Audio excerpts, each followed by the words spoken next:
富家千金经历一场车祸，醒来发现自己居然穿越到了80年代的农村，成了人人嫌弃的肥婆。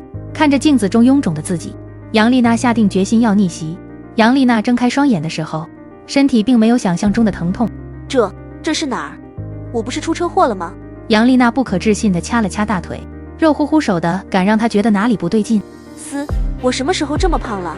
杨丽娜紧接着想到了什么，起身奔向门口。农村的土院子映入眼帘，杨丽娜猛地回头，再次打量房间。墙上的日历本上1980，4个红色的数字格外醒目。1980年，真的穿越了。杨丽娜跌跌撞撞冲回房间，扑到镜子前，镜中映出一张圆乎乎的脸，与记忆中的自己判若两人。啊！一声惨叫，脑子如同针扎一般，她的脑海中闪出了原主的记忆。这具身体的原主自幼丧父，母亲重男轻女，平时只能吃些剩饭，不知怎的就胖到了200斤，又因性格懒惰暴躁，平常被人称为母夜叉。我大概可能真的穿越重生了吧。杨丽娜低头捏了捏腰间的脂肪，脑海里又闪出原主的记忆。本来嫁给了村里的帅小伙李景明，可因为李景明伤了腿成了瘸子，导致原主特别嫌弃他。是不是傻？李景明那么帅，就算瘸了也比村里那些糙汉强吧。杨丽娜总算认清了重生的设定，撑着地面站起身，拉开衣柜，一股霉味扑面而来。这也太脏了。她将衣服全掏出来丢进塑料盆，又扯下炕上的旧床单被套，从衣柜最底层翻出一套崭新的大红色被套。杨丽娜端着装衣服的盆走到院子，从水井里打水倒进盆，撒上洗衣粉后，卷起裤腿踩在盆里踩来踩去，忙活了半天，总算是收拾好了。杨丽娜顶着呱呱乱叫的肚子去了厨房，没多久做好了饭。杨丽娜刚要开动，院门口传来婆婆王英的骂声：“老杨家的泼妇，你给我滚出来！不就是推了你一把吗？还让我儿子瘸着腿去给你请医生，你怎么不摔死？”听到王英的谩骂，杨丽娜后脑勺瞬间一痛，这才想起原主是怎么死的。刚嫁过去就因撒泼被婆婆分家，昨天跟婆婆争执时不小心后脑勺着地，再醒来就换成了她。杨丽娜在心里将原主责怪了好几遍，这才软乎乎的迎了上去：“妈，您消消气，我就是头晕，没让景明去请医生啊。你要不想跟我儿子过，今天我就把你送回你们老杨家去。”妈，我知道我以前做的不对，我以后会改的，你别生气了。你别想糊弄我，我家景明若不是在工厂被砸伤腿，能轮得到你嫁给他吗？要不是你，老二他媳妇能回娘家吗？王英给老李家生了2个儿子，1个女儿，老大是景明，老二是景成。你知不知道，我们景明腿本来可以治好，就是为了娶你这个祸害，给你那个贪财的妈给了300块聘礼。王英讲到悲痛之处，一屁股坐在院子里开始嚎啕大哭。杨丽娜懊恼的手足无措，赶紧抓起自己的衣角给王英擦眼泪鼻涕。你又在干什么？杨丽娜起身想解释，却见李景明一瘸一拐地朝着这边走了过来，身后还跟着一个穿了白大褂的医生。你走开！李景明没等杨丽娜解释，一把将她推开，扶起了婆婆王英。妈，我送你回去，这边的事你别管了，我来处理。儿啊，是妈对不起你，妈千不该万不该逼你娶这个女人啊，早知道拿那300块先给你治腿了。你们什么时候给我妈给了300？我妈说只有100块啊。你问你妈去。李景明一瘸一拐将王英扶出院子，王医生这才走了过来。你家男人说你头受伤了，看你这状态，倒不像有事。杨丽娜被说得有些尴尬，强忍着头疼站了起来。王医生便开始给她检查伤口。后脑勺没摔破，但有肿块，得卧床休息1周，吃完药还疼，就去县医院做检查。谢谢王医生。多少钱？药费5毛，出诊费1块，一共1块5。您稍等。杨丽娜进屋，从褥子底下翻出个破旧信封，是刚才收拾时候发现的。她猜测这是原主藏的私房钱，倒出里面的钱数了数，总是共17块8毛6。王医生，今天谢谢你，以前多有得罪，还请不要记在心上。送走王医生，院子里的鸡粪味让有轻微洁癖的杨丽娜实在忍不了，拿起扫把就开始打扫。原主啊原主，你到底给我留了个什么烂摊子？天色渐暗，杨丽娜累得倒在床上，不知不觉就睡了过去，却在朦胧中总感觉有个人盯着自己。睁开眼就看见了李景明。既然你醒了，我们就把话说清楚，这是离婚证明，村长写道，只要你签字，明天咱就去镇上办手续，然后我送你回娘家。不离行吗？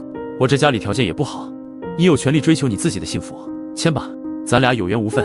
你说的好听，你把我送回去，你让我以后还怎么嫁人？我知道我以前做了很多错事儿，我现在改邪归正行不行？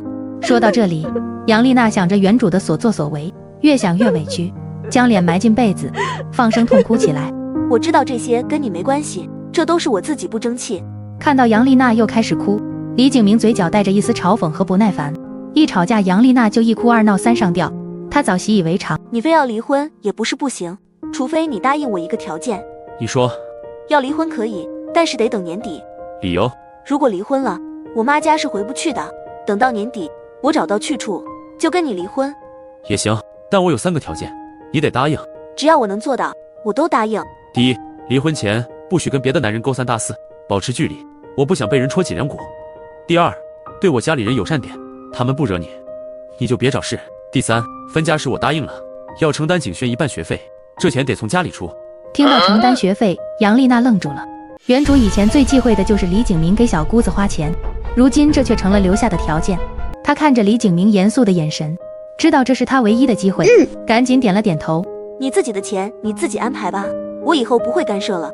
我可能会借，到时候给你打借条，你看行不行？借条就不用了，没离婚前你还是我老婆，我有义务照顾你。那我从明天开始记账，花你多少钱，以后1分不少还你。再说，半年来原主的所作所为早已耗尽了李景明的信任，在他眼里，杨丽娜的还钱承诺不过是随口说说的空话。还有事好好说，别总想着吵架，被人笑话是小事，闹得人头疼。知道了，我们以后就相敬如宾，互不打扰。希望你说到做到。杨丽娜跟李景明达成协议，便头对脚，脚对头各自睡去。第二天醒来时，床边早已没了李景明的身影。等他洗漱完出了院子，只见院角的猪和鸡正懒洋洋地晒太阳，看样子已经被李景明喂过了，正好趁现在去找建鸡圈的材料。杨丽娜凭着原主的记忆在村里转悠，这才发现这个村子竟依山傍水，土地肥沃。她这才想起李景明去年种了小麦和油菜，这个季节正是除草的时候，想必他一早就去了地里。不行，得做点什么讨好他。杨丽娜回到家就开始准备午饭。李景明回来的时候，杨丽娜正拿着盆喂鸡。你回来啦，快洗手吃饭。饭桌上，两人都没说话。李景明看见杨丽娜反常的举动，不免有些奇怪。你在想什么？那个，咱家后院山包上的竹子能用吗？我想建个鸡圈。能用，村里没人管。屋内只剩下吃饭的声音。没多久，李景明放下碗筷，扛着锄头就走了。真是快捂不热的石头。抱怨归抱怨，杨丽娜收拾好桌子，扛起砍刀就去了后院竹林。原主的身材虽胖，力气却不小，没一会儿就砍了20根竹子，捆好扛回了家。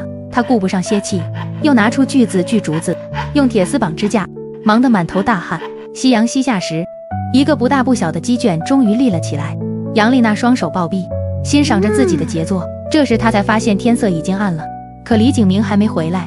这么晚了，不会出什么事吧？杨丽娜刚要去地里找，就看见厨房亮着灯，走近一看，李景明居然在里面做饭。你怎么回来了？还做饭了？李景明其实早就回来了，他躲在院角看了半天，却没有理他。见李景明不说话，杨丽娜也不自讨无趣，打了水就去洗手，才发现手心磨出了好几个带血丝的水泡。手能磨出水泡，说明你平时细皮嫩肉，粗活干少了。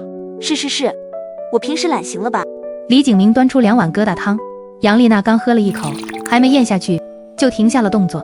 一定要控制饮食，再胖下去，明年就别想找对象了。李景明很快喝完了3碗，杨丽娜却连半碗都没吃完。你就跟平时一样吃，我不会饿着你的。我吃饱了，你不用担心。你去休息吧，我来刷。杨丽娜没反驳。等回到卧室，她刚拿出纸笔琢磨怎么建猪圈，李景明就端着半盆热水走了进来，黑着一张脸，一把扯过杨丽娜的双手塞进盆子里。疼，你干嘛？热水泡会儿，等下挑破水泡，擦点酒精就不疼了。昏暗的灯光下，杨丽娜看着他刚毅的侧脸，心脏突然砰砰狂跳起来。这个男人好像也没那么讨厌。谢谢。杨丽娜一夜睡得沉，清晨却被猪的惨叫声惊醒。昨天见鸡圈累得腰酸背痛，杨丽娜好半天才扶着腰挪到门口。只见院子里，李景成、李景明正在给猪戴鼻环。景成来了。嫂子。李景成是李景明的弟弟，原主之前没少骂他，此刻见杨丽娜没开骂，反而一脸和善，他心里总觉得不踏实。你早饭吃没？我去给你做。吃过了。我喊景城过来帮忙修猪圈，今天中午在这边吃饭。辛苦了。中午我杀只鸡，你把爸妈和玉秀也喊过来吧，一家人热闹热闹。哥，他……厉景成以为自己听错了，满脸的不敢置信。以前的杨丽娜别说杀鸡了，多吃她一口，她都要骂人。中午，杨丽娜说到做到，真杀了只公鸡，还做了好饭好菜，准备招待大家。只可惜，吃饭的时候，只有兄弟俩坐在桌前，公婆和弟媳玉秀都没来。景成，以前嫂子脑子不清醒，总跟你置气，你别往心里去，我给你赔罪。厉景成捏着筷子，没敢说话，也没敢动，偷偷看了眼李景明。快吃吧，凉了就不好吃了。你们慢慢吃，厨房还留了汤，爸妈和玉秀的份我也装好了，景成回去的时候帮忙带过去。杨丽娜怕他二人尴尬，找了个借口，端着碗就去了厨房。哥，嫂子她没事吧？我哪知道，快点吃，吃完了干活。另一边，王英在家坐立不安，总怕李景成在杨丽娜家受气。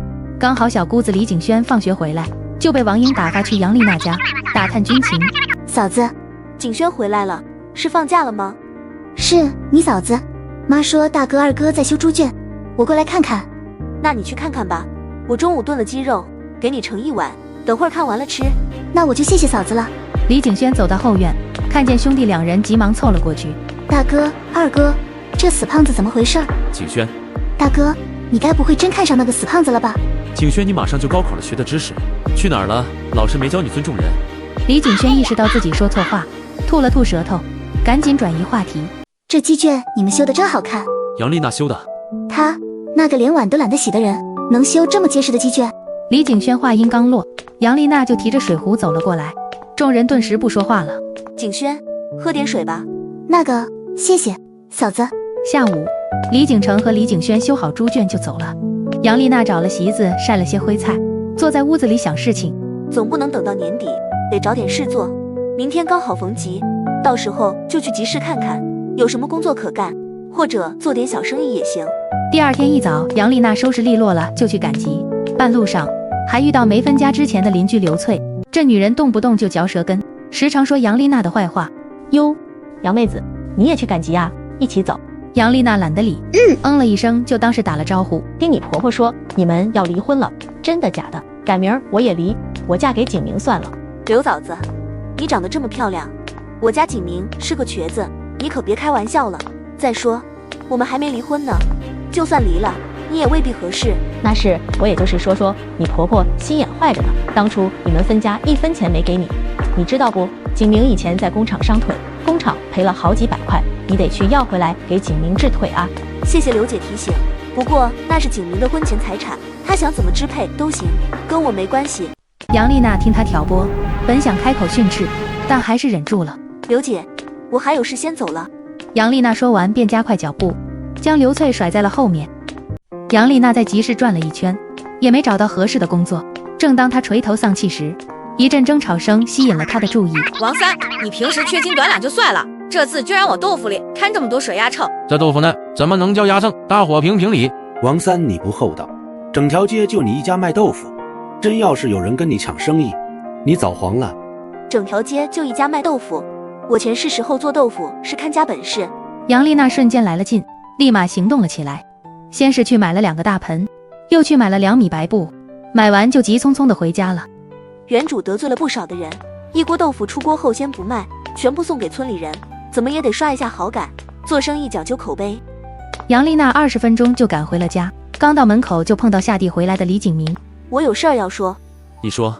是这样的，今天去集市转了一圈，什么活也没找到，不过我决定做豆腐生意，所以想跟你先借一袋黄豆，我可以打借条，挣钱了就还你。不用借，家里黄豆多，今年的黄豆苗长高了，也卖不出去，你随便用。谢谢，等我挣钱了，肯定给你黄豆钱。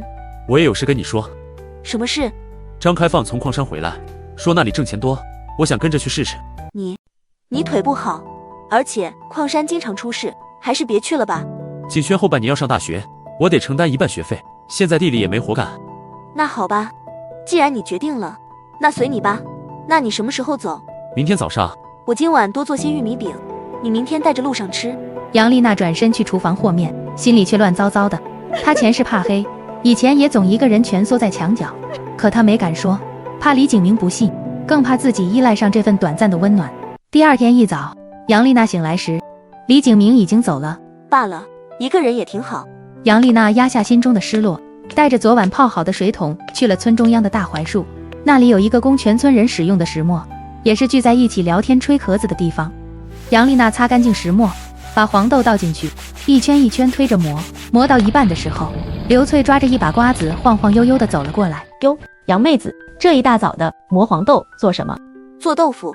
真没看出来，你还会做豆腐，我以为你平时就只会吃了睡，睡了吃呢。我也是第一次做，想着以后卖豆腐，下午做好了，我给刘姐你拿一块尝尝。真的？刘翠不敢相信，干脆就坐在一旁等着看热闹。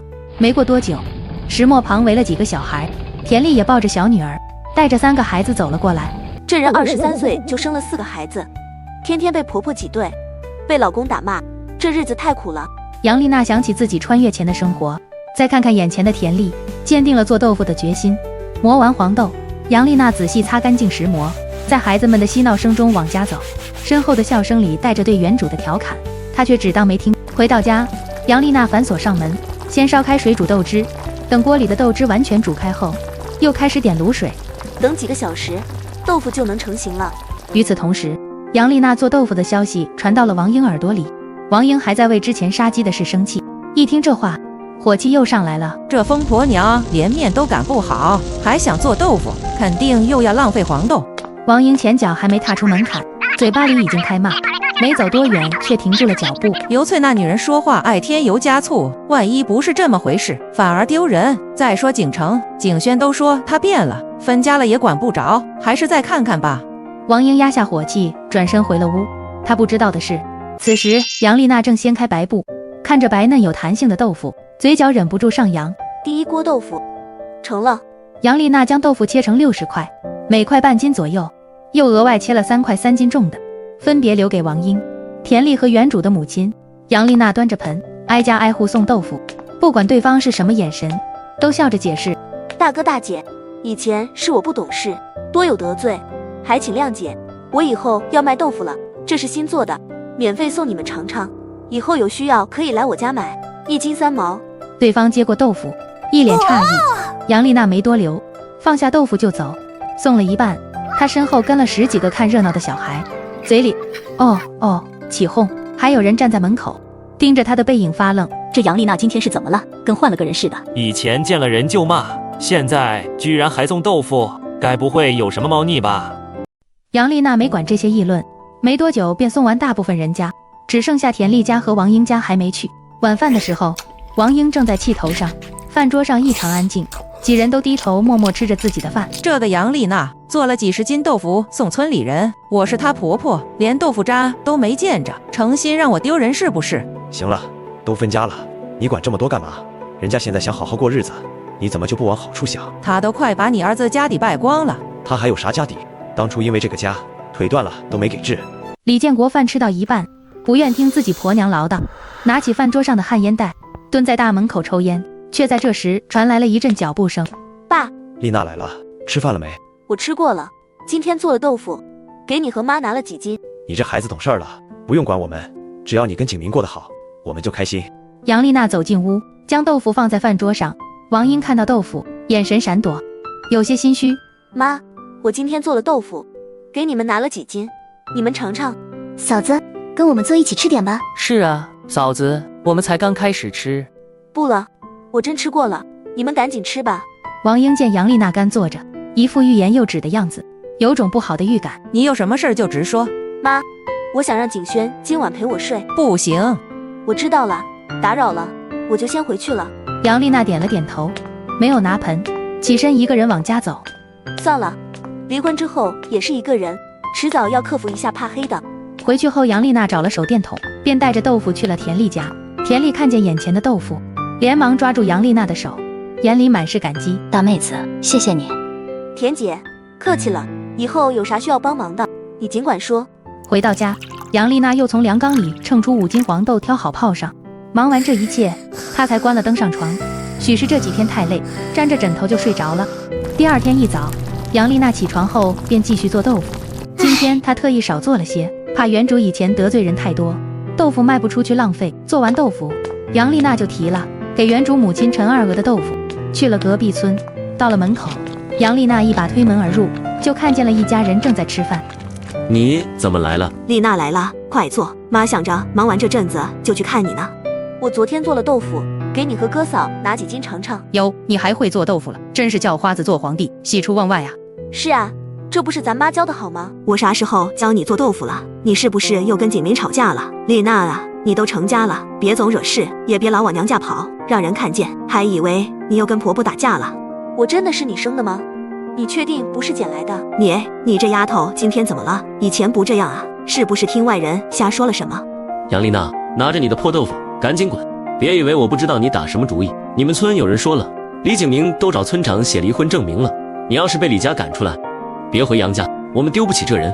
你长得跟头猪似的，要不是李景明瞎眼娶你，你现在就是隔壁王老头的老婆。你儿子说的都是真的吗？你哥是家里唯一的男人，他能骗你吗？你嫁给李景明就是福气，名声又不好，别总往娘家跑。你哥这是关心你，名声不好，还不是你到处说我又胖又懒，把你儿子夸上天。你们听到的都是事实。我和李景明签了协议，年底离婚。你们放心，我不会再来打扰你们了。杨丽娜没再争辩，也没拿桌上的豆腐，转身就往门外走。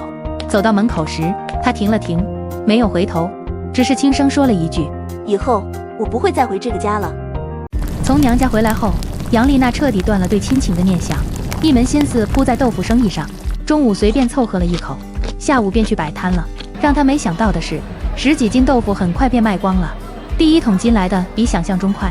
接下来的日子，杨丽娜的豆腐生意越来越火。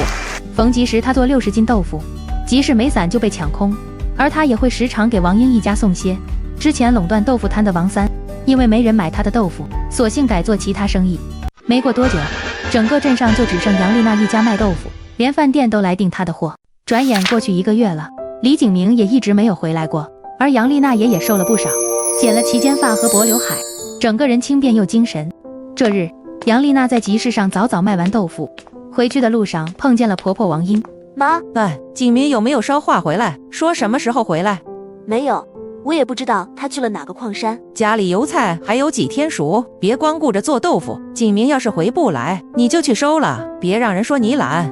王英其实想问怎么瘦这么多，可关心的话语到嗓子眼，怎么也说不出口。知道了。景明挣钱回来，你别乱花，你们还没孩子，以后日子长，他的腿也得治，不能瘸一辈子。妈，我跟李景明说好年底离婚，他去矿山挣钱，是为了景轩的学费，不是为我。他的腿要治，但以他的性格，景轩大学不毕业，他不会治的。景轩的学费我们老两口想办法，你们好好过日子就行。王英看着杨丽娜，突然觉得愧疚。杨丽娜也没再多说，打完招呼就提前走了。晚上，杨丽娜刚泡好黄豆，就听见敲门声。开门一看是李景轩。嫂子，我妈让我来给你做伴儿，快进来。进了屋，厉景轩看着粉嫩嫩的床单被套，还有窗台上的雪花膏，眼睛都亮了。哇，嫂子，是雪花膏啊！我今天买了几盒，明天给你。妈和玉秀各拿1盒。谢谢嫂子。你不是还有几天要高考吗？不好好看书，怎么回来了？待在学校浪费钱，只要用心，在哪里看书都一样，所以我就回来了。厉景轩洗了脸，用了雪花膏，才注意到杨丽娜手里拿着《红楼梦》。她能看懂吗？李景轩看着杨丽娜看书的样子，突然觉得眼前的嫂子和以前判若两人。第二天一早，等杨丽娜磨完黄豆回来，李景轩还在睡。起来吃饭了。豆腐出锅后，厉景轩才从床上晃晃悠悠爬起来吃饭。我给你量尺寸做什么衣服吧，总不能穿这身去参加考试。厉景轩低头看了自己衣服，脸刷的一下红了，不好意思的点了点头。量完尺寸，厉景轩这才拿着杨丽娜给的3盒雪花膏离开。杨丽娜正准备出摊，却听到院里传来了敲门声。请问是杨贵妃豆腐吗？你是田家村的老冯家吧？来拿订的豆腐。对，我儿子办满月酒。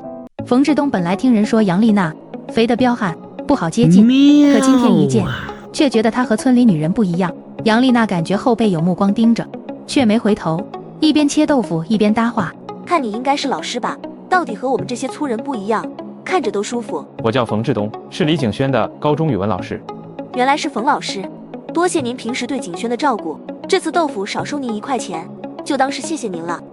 杨丽娜总觉得这老师表里不一，没给冯志东多说话的机会，收了钱便利落地把门关了。送走了冯志东，杨丽娜就回屋做衣服去了。杨丽娜为穿越前学的是服装设计，所以给李景轩的衣服做起来很快。李景轩高考临走前一天，杨丽娜就提着衣服送了过去。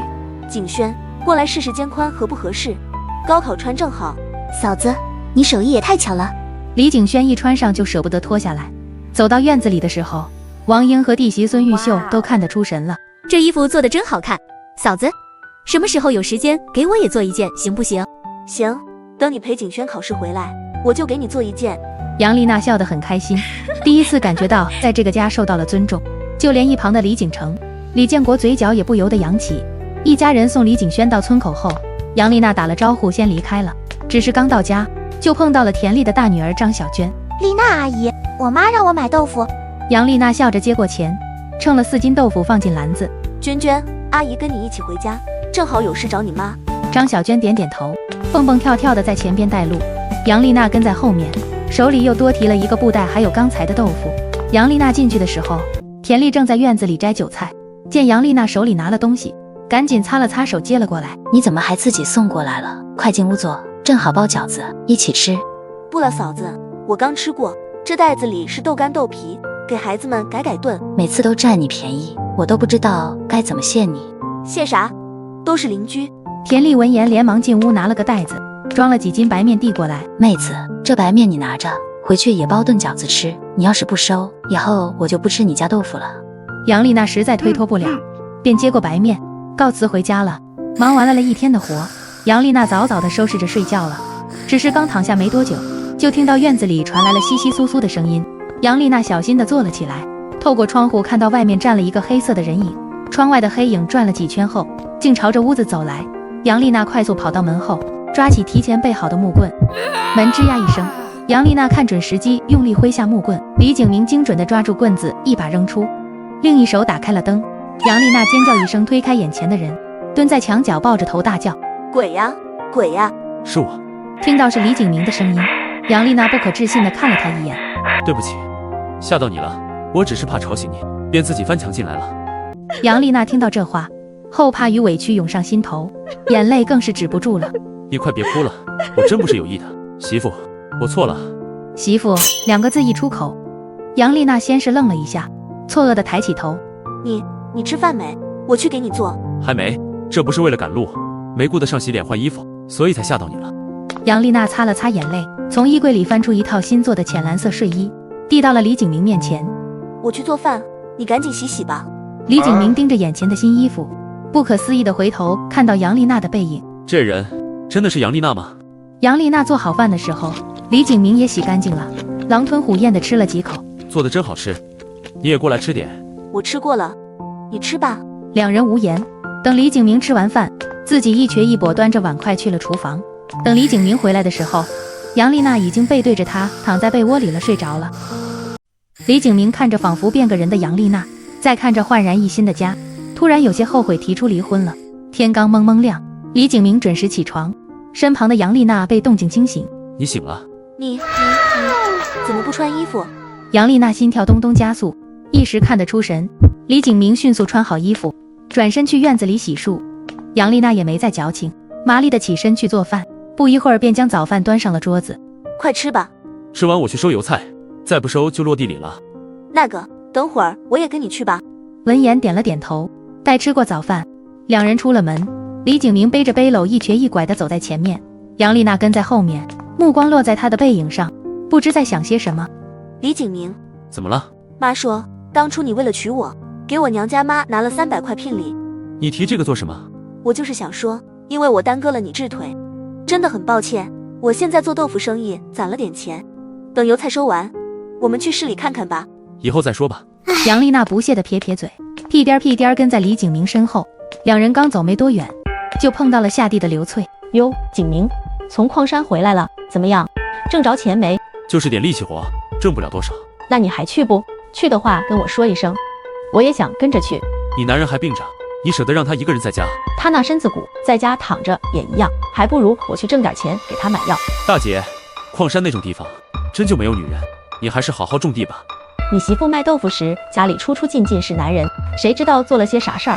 杨丽娜跟在后面，把两人的对话听得清清楚楚，恨不得冲上去给他2个巴掌。刘翠，你胡言乱语说什么呢？不做亏心事，不怕鬼敲门，自己敢做还不许人说啊！刘翠，你少在这挑拨，嘴巴以后给我放干净点儿。说完，杨丽娜就挽起李景明，临走前还狠狠地瞪了刘翠一眼。我就是看不惯他那心思。知道了，快走吧，油菜得赶在太阳大之前收完。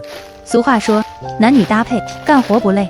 没多大一会儿，1亩油菜就被两人全部搁倒在地。收拾完地里的活，两人并肩往家走。刚到家，杨丽娜径直钻进厨房，上次田丽送的白面还没舍得吃，如今李景明回来了，她想包顿饺子，而李景明简单擦了擦汗，也跟着进了厨房，想搭把手。就在这时，身后突然传来一个声音，吓得杨丽娜手里的擀面杖差点掉在地上。景明，你怎么还做起饭了？妈，您怎么来了？下次来能不能先吭一声啊？突然站在背后，太吓人了。你大喊大叫做什么？你怎么能让我儿子做饭？他刚从矿山回来，早上又去地里干了一上午活，你就不心疼他？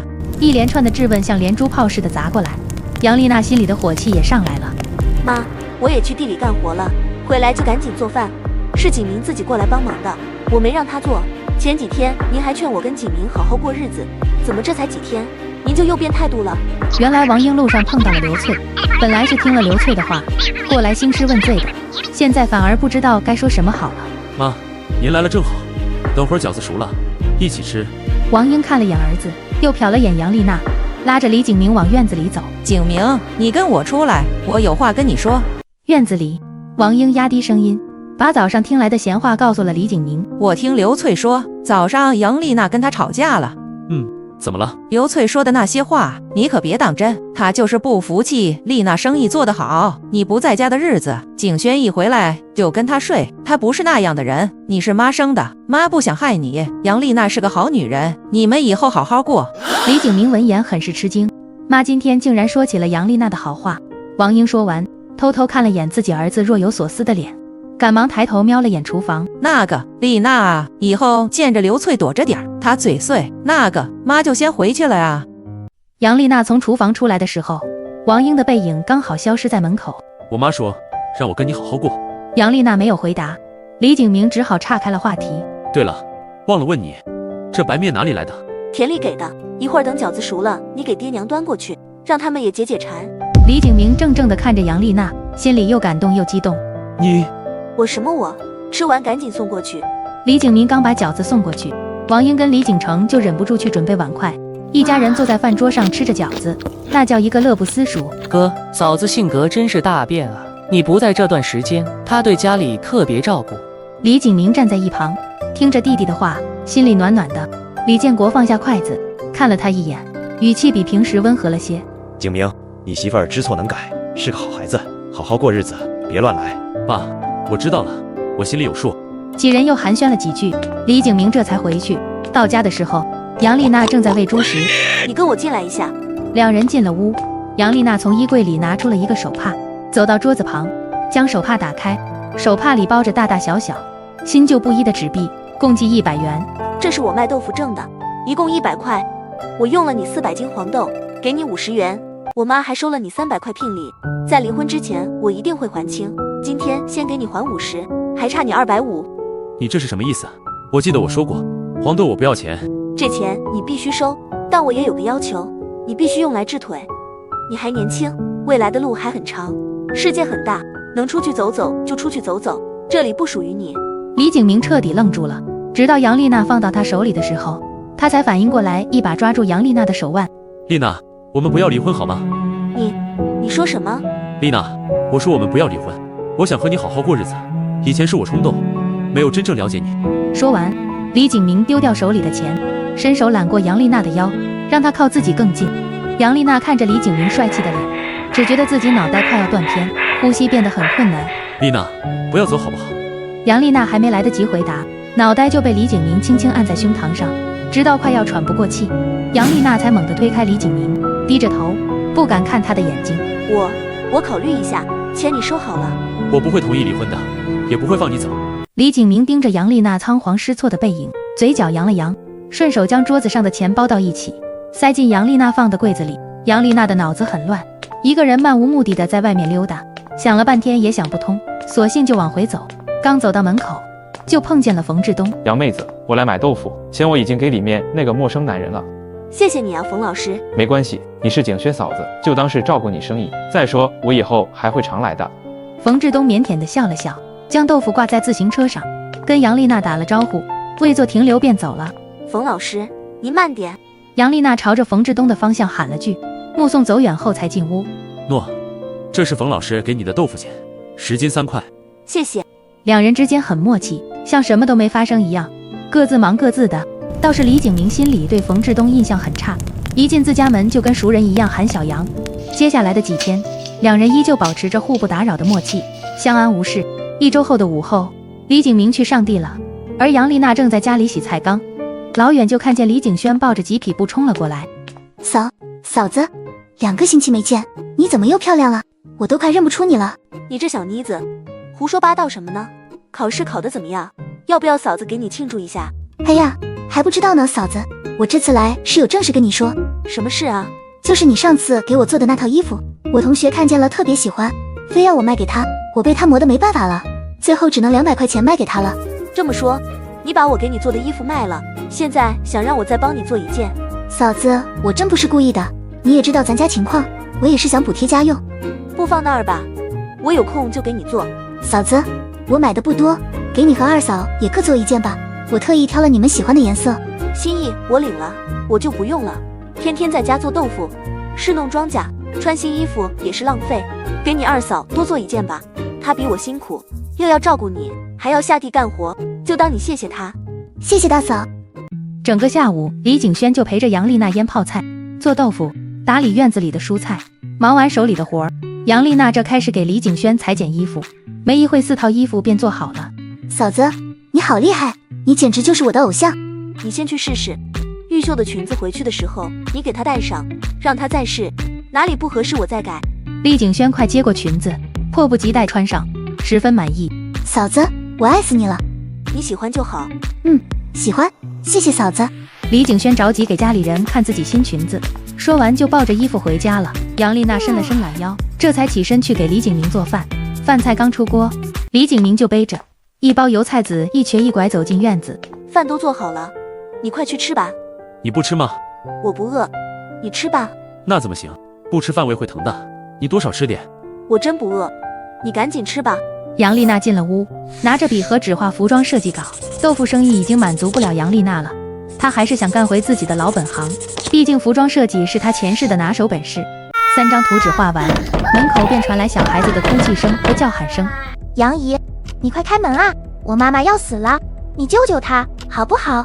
杨丽娜放下手中的笔，着急去开门，一不小心差点摔倒。刚好洗漱完的李景明一把抓住了杨丽娜的胳膊。我去开门。等打开了门，就看见张小娟鼻青脸肿，满眼泪和鼻涕的站在门口。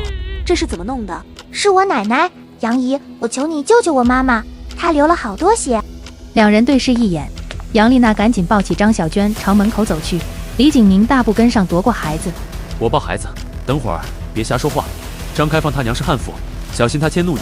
两人加快脚步，等到田丽家门口的时候，早已被村民围得水泄不通。这老太婆跟个泼妇一样，天天骂田丽是不下蛋的鸡，人家明明生了4个闺女。就是，他们因这事不知道吵多少次了。听老太婆的语气，这次是因为张母看见田丽给杨丽娜送白面，就撒泼打人，还怂恿张开放动手。张开放也是个畜生，动不动听他娘的话打小田，这是啥？这是愚孝。杨丽娜听着村里2个老婆婆的对话，才知道是那几斤白面惹的祸。杨丽娜一把推开人群，大步走进院子，就看见田丽赤条条躺在地板上，满脸的鲜血，还有一旁哭爹喊娘的张母，蹲在墙角抽烟的张父，还有3个孩子在旁边嗷嗷痛哭，就是没看见张开放。杨丽娜将田丽抱在怀里，感受着跳动的脉搏，轻拍着她的脸颊。田丽，快醒醒，别睡着。你们还站着干什么？有什么好看的还不快拉架子车救人？几个男村民这才反应过来，转身去拉架子车。张母突然扑过来，指着杨丽娜：“你个丧良心的，都是因为你我们才吵架，你还有脸来？”杨丽娜猛地抬头，眼泪唰地掉下来，带着鼻腔吼回去：“老太婆，你够了！我忍你好久了，人都被你打成这样了，你再敢说一个字，我跟你没完。一旁还想张口大骂的张母被杨丽娜痛哭的样子吓到了，瞬间安静了不少。张开放进来的时候刚好看到这一幕，以为田丽死了，当即踉跄着冲到院子里，一把推开杨丽娜，将田丽抱在怀里。还他娘的，你不要死，我错了，你走了，我和孩子怎么办啊？我真不是有意的。门口的人开始议论纷纷，胆子小的踮起脚尖往院里瞅，想看看到底怎么个情况。李景明觉得有些不对劲，伸手试探性放在田丽鼻尖，下一秒感觉又气又好笑。别哭了，你婆娘还没死了，赶紧送医院。李景明又蹲在杨丽娜面前，伸手擦掉她脸上的泪水。媳妇，咱能别哭了吗？人还活得好好的，你哭这么伤心做什么？门外那帮人还以为田丽人真没了。杨丽娜吸了吸鼻子，这才抽泣着转身找了毛巾给田丽擦伤口。众人一听是乌龙，放下悬着的心，便转身回家了。留下的几个男人陪同张开放拉着田丽去了镇上医院。李景明也想跟着去，奈何自己腿瘸，只好留下来跟杨丽娜一起照顾那3个孩子。杨丽娜和李景明哄着4个孩子睡了觉，天色已经很晚了。从张家回去的路上，月亮高挂，将2人的影子拉得老长。杨丽娜一路上都在想田丽的事，一没注意，一头撞在李景明胸口。你怎么忽然停下了？你想啥了？田丽受伤了，你哭个啥劲儿？吓得张开放真以为人死了。我看到他生活不如意，就想到我自己，难过。我们会好起来的，等我腿治好了，我养你。真的吗？不骗你。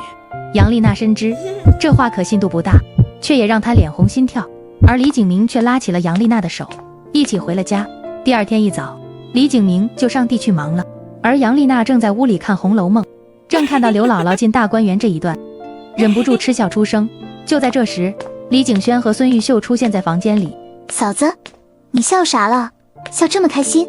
没事儿，就随便看看。你们俩怎么来了？这里面是娘家妈给我带的腊肉，我给你带了2块，嫂子你千万别嫌弃，想吃的时候解解馋，我也没啥贵重的给你。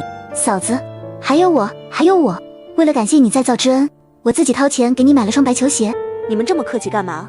你每天那么忙，还抽出时间来给我和2嫂做衣服，我们不给你送点东西也不安心。你们喜欢就好，左右不过2件衣服，有时间了帮你们再做别的款。嫂子你真好。3个人聊了会儿家常，厉景轩和孙玉秀便告辞了。杨丽娜也从刚才谈话中得知了孙玉秀怀孕的消息，似乎所有的一切都在往好的方向发展。而田丽那边虽然已经出院了，不过似乎没有离婚，杨丽娜也没有再去干涉，毕竟自己是个外人，眼前最重要的事还是搞钱。晚饭的时候，杨丽娜做了一些韭菜盒子。这么多，吃得完吗？给爸妈做了些，一会儿吃完送过去。等吃完了饭，李景明端着韭菜盒子，杨丽娜摘了几根黄瓜，一起去了老宅。阿秀，大嫂来了，爸妈还没回来，你们先进来坐。给你拿了一些黄瓜，回头洗洗吃。谢谢嫂子，我最近害喜害得严重，就爱吃点可口的。你喜欢吃就多吃些。话刚落，门口便传来李景成跟邻居刘翠打招呼的声音。不一会儿，李父和李母一人背着几小捆小麦出现在了门口。丽娜做了白面韭菜盒子，给你们也做数了，喊我陪她给你们送过来。杨丽娜张口喊了声，礼貌性的点了点头，转身进门去给几人倒水洗脸。等都收拾干净，李父就把一家人都喊进了屋。我跟你妈寻思，给老大家再分2块地过去，眼下那2亩地也只够糊口的。爸，不用了，目前2块地就可以，等过几天小麦收了，我还得去矿山。是啊，2块地够我们吃了，家里明年要填人口，还是留给景城吧。既然你们想好了，那也行。哥，等我几天，我也去。你去干啥？好好种庄稼，等玉秀孩子生了你再去。我得去，我不能让我孩子一出生就跟着我受罪是不？一家人的对话落在杨丽娜耳朵里，让杨丽娜心里很是难受。爸妈，我今天来是有事同你们商量的，就看你们同意不？离婚的事就别说了，景明不会同意的。妈，你误会了，我是想把做豆腐的生意交给玉秀。啥？大嫂，我没听错吧？没有听错，我是这样想的，家里地少，人口多，压力也大，所以想着阿秀如果愿意，我就教她做豆腐，等她学会了，这生意就交给她打理。那你打算做什么？我还没想好，想着哪天去市里看看有啥能干的。如果阿秀愿意做豆腐，这样景城也不用去矿山，可以帮忙送货。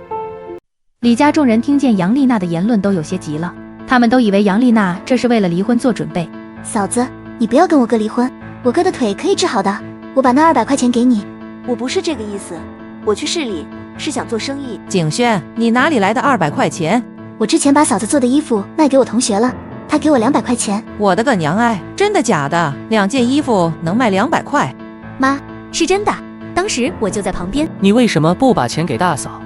二哥对不起，我本来想着留着交学费。景轩，可真有你的。你知道大哥去矿山就是为了给你交学费吗？你凑够了也不跟家里说。还有，大嫂什么时候嫌弃大哥腿瘸了？大嫂有说要离婚吗？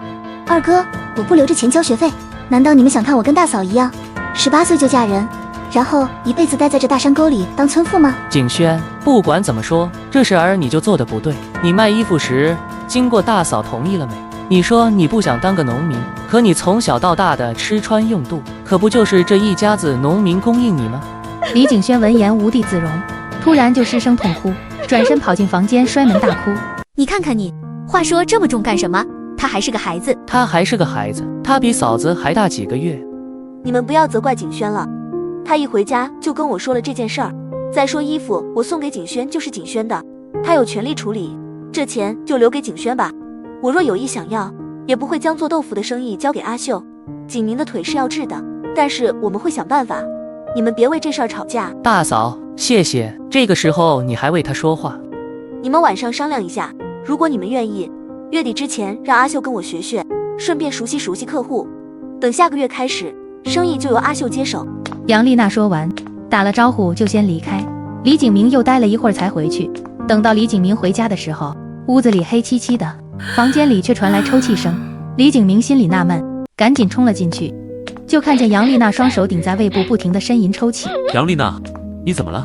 杨丽娜听到动静，双眼勉强睁开一条缝，下一秒便又闭上，没了动静。这是咋了？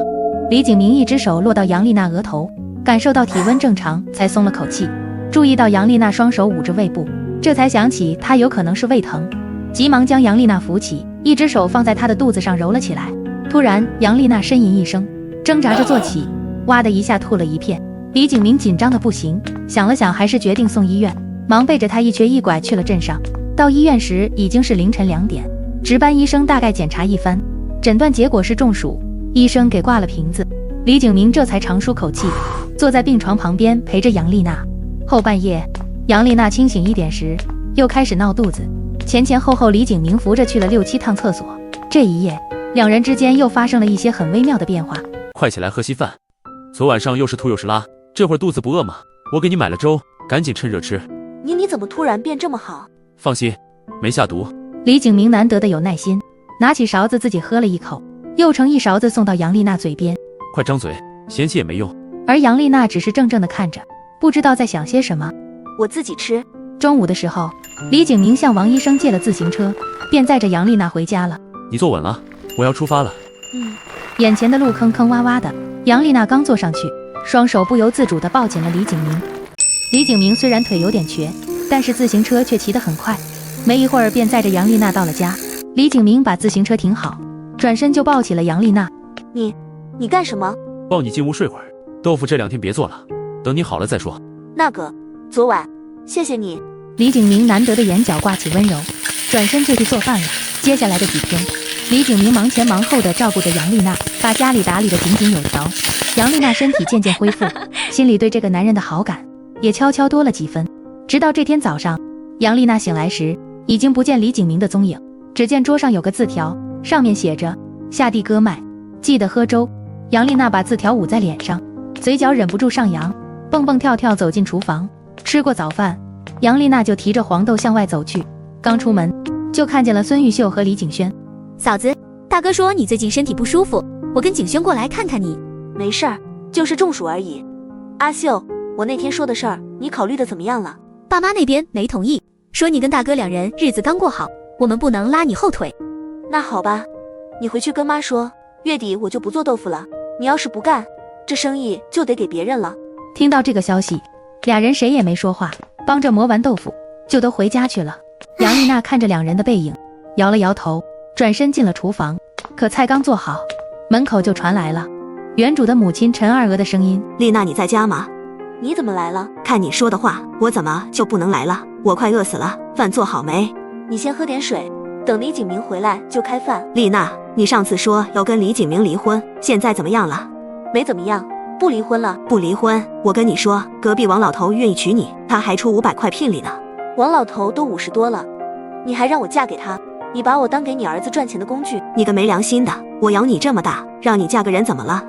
第一，我不跟李景明离婚；第二，我就算离婚，也跟你们老杨家没关系；第三，王老头好，你自己嫁。你哥都收了人家500块了，你必须嫁。当初你瞒着我收李景明300块聘礼，我没跟你计较。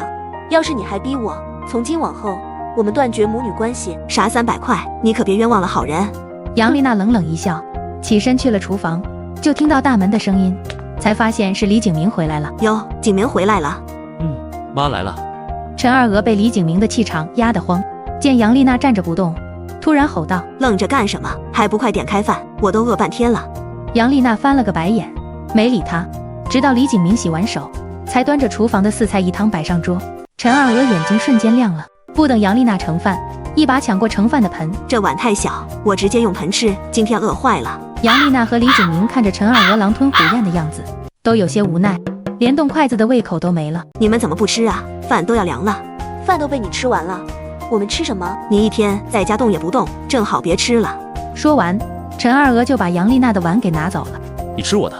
杨丽娜捏着筷子的手微微发抖，强忍着要哭的冲动，小口扒拉着米饭。还是景明懂事，知道你肚子大能吃，连自己那碗都给你。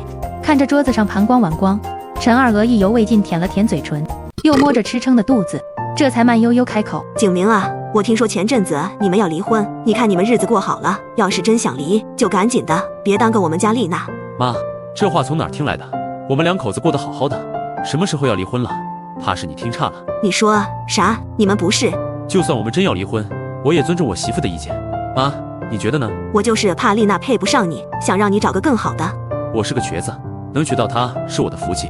妈，你就放心吧，我们过得挺好的。放心？怎么能不放心呢？那个我今天过来就是看看丽娜。陈二娥见离婚的事没戏，眼珠一转，又换了副嘴脸，搓着手凑近杨丽娜。丽娜啊，你卖豆腐挣了不少吧？房子刷得这么亮，顿顿吃白米饭，给妈拿200块钱，让妈也享享福。妈，做豆腐才2个月，挣的钱刚够糊口，哪有200块？再说，当初你收李景明300块聘礼，只跟我说100，剩下的200是不是该还给我婆婆，好让她给景明治腿？聘礼哪有要回去的道理？我养你18年，要300都少了，你个吃里扒外的白眼狼！杨丽娜没再争辩，转身进厨房拎了把菜刀出来，啪地拍在陈二娥面前的桌子上。妈，我欠你的，今天就还你。要钱没有？要命一条。你要是要，就拿去吧。你不想给就不给，拿菜刀干什么？不给钱也行，给我装袋白面和大米，我不能空着手回去。你大吃大喝的时候，怎么没想过我？嫁人这么久，今天才吃第1顿白米饭，你连我碗里的饭都抢，我到底是不是你亲生的？杨丽娜说完这句话，起身进了厨房，装了半袋白面，半袋大米，扔到陈二娥面前。陈二娥脸涨得通红，却拎起东西就往门外走，连句道别都没。杨丽娜站在门口，直到陈二娥的背影消失，这才无助地蹲下，将脸埋在双腿间，嘤嘤抽泣。李景明站在她身后，看着她颤抖的肩膀，心里满是自责。别哭了，你跟我妈说，尊重我的意见，是真的吗？是真的。那我们不离婚好不好？我想好好过日子。好，不离婚，别哭了，被邻居看见还以为我欺负你。你就欺负我了，你要是不提离婚，就没这档子事了。我差点又被卖给那个臭老头了。杨丽娜说的极度委屈，眼泪再次连成线，幼稚的嘟着嘴。饿了吧？我去给你下面好不好？不好，我去，你忙了一早上，肯定很辛苦。我去给你做西红柿鸡蛋面。两人一起去了厨房，杨丽娜摘菜，李景明和面，在两人的配合下，一锅西红柿鸡蛋面就做好了。两人安逸地坐在饭桌旁开吃。杨丽娜收拾完碗筷，刚想躺床上休息一下，买豆腐的人找上门了。无奈，杨丽娜只好又爬起来切豆腐、称豆腐、送豆腐。刚忙完到家，就看见李景轩和冯志东两人有说有笑走来。等两人看到杨丽娜站在门口看着他们时，两人之间顿时拉开了距离。嫂子，你怎么跟冯老师一起来的？我去镇上邮政局取成绩单和志愿表，回来路上碰到冯老师，他说要来拿豆腐，就一起过来了。是吗？那成绩怎么样？484分。景轩，你太厉害了，跟家里说了吗？晚上叫大家过来吃饺子。还没有，待会回家说。杨丽娜没接话，将两人领进了屋里，转身去拿豆腐。杨丽娜装好豆腐，不急不慢地坐到桌子旁，看着眼前的两个人，杨丽娜总觉得哪里不对劲。冯老师，你们家人很多吗？啊，没有啊，就我跟我爸妈。哦，你经常来买豆腐，我还以为你们家人挺多的。没有，家里有人身体不好，豆腐有营养，让他多吃点。是给景轩师母吃的吧？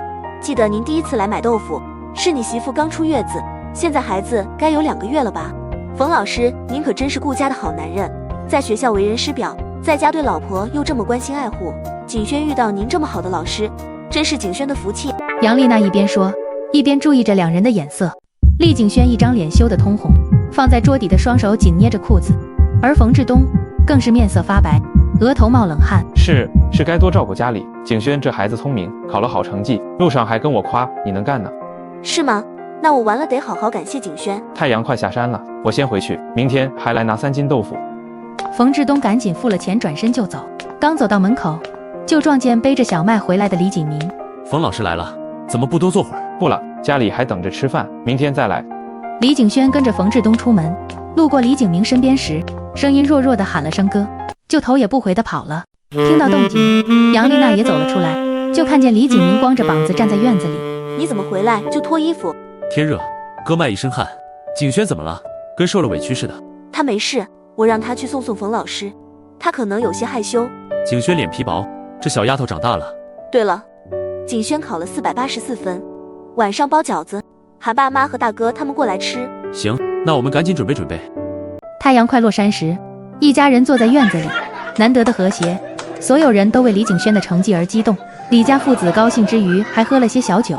景明、景成，你们两兄弟现在都已成家，爸妈就希望你们过得好。至于景轩，我跟你妈商量过，你们兄弟2人都不用管他。家里穷，最对不起的人就是景明。你腿伤了，爸妈没钱给你治，还把治腿的钱给花了，爸妈无能，对不起你啊。一向严肃的李建国说着，眼泪竟掉了下来。兄妹3人看着落泪的父亲，心里五味杂陈。老头子，好端端的，你哭啥？景明啊，我跟你爹商量好了，决定拿家里的钱先给你治腿。至于景轩，你已经成年了，学费以后由自己承担，生活费我跟你爸还是会想办法的。你觉得怎么样？妈，你说的这是什么话？景轩成绩好，就算砸锅卖铁，咱也得让他上学。这年头家里能出个大学生，是光宗耀祖的事。再说我这腿耽搁好几年了，说不定早就治不好了，还是以景轩上学为重。哥，我已经成年了，以后自己的学费自己出。这些年幸好有你们，我才能安心上高中。爸妈的意见我接受。杨丽娜很想张嘴说啥，看大慧儿心情沉重，各自心中盘算，也就悄悄闭嘴了。晚餐在压抑的气氛中结束，桌上的饺子和菜肴吃得一干二净。杨丽娜见状，起身收拾盘子到厨房。厉景轩连忙主动上前帮忙。景轩，县城有没有洗洁精啊？有的，还有沐浴液呢，只不过太贵，我没用过。你志愿表啥时候交？交的时候我跟你一起去，我想去县城看看。好。从厨房出来，杨丽娜摘了几根黄瓜，洗干净放在石桌上，顺手拿起一根递给孙玉秀。喏，你不是最爱吃黄瓜吗？孙玉秀浅浅一笑，抬手接过，咬了一口后，像是下定了很大的决心，声音小小的开口：嫂子，那个，我想跟你学做豆腐。秀儿，不许胡说。你终于同意了，好，那你明天就过来学，我也好找新的工作。阿秀，妈，你们大家都不用劝我了，我愿意跟嫂子学习。孙玉秀态度坚决，大伙儿见他态度强硬，也没再说什么。又闲聊了会儿，家人们便陆续离开了。院子里只剩下杨丽娜和李景明。我有点事想跟你商量。你自己决定就好。我这次去矿山挣了400块，我想拿1半出来给爸妈，让他们给景轩留着当学费。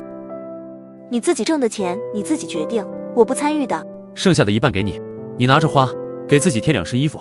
不用，我自己有钱，还是你拿着吧。再说景轩需要钱，阿秀又怀孕了，家里用钱的地方多。这钱你不要，就先替我保存，等我需要的时候再同你要，好不好？那行，我先帮你存着，不过还是治你的腿要紧。说完，杨丽娜洗漱完就回屋准备去睡觉了。没一会儿，李景明也熟练地摸上了床。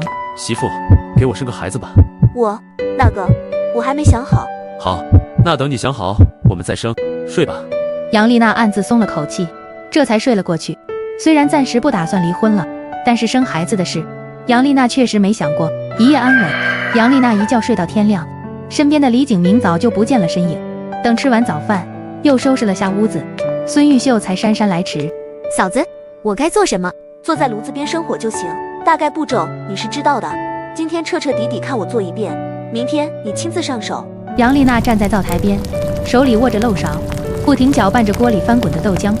你看着豆浆看着煮开了，但实际要多煮一会儿，要不然人吃了会中毒。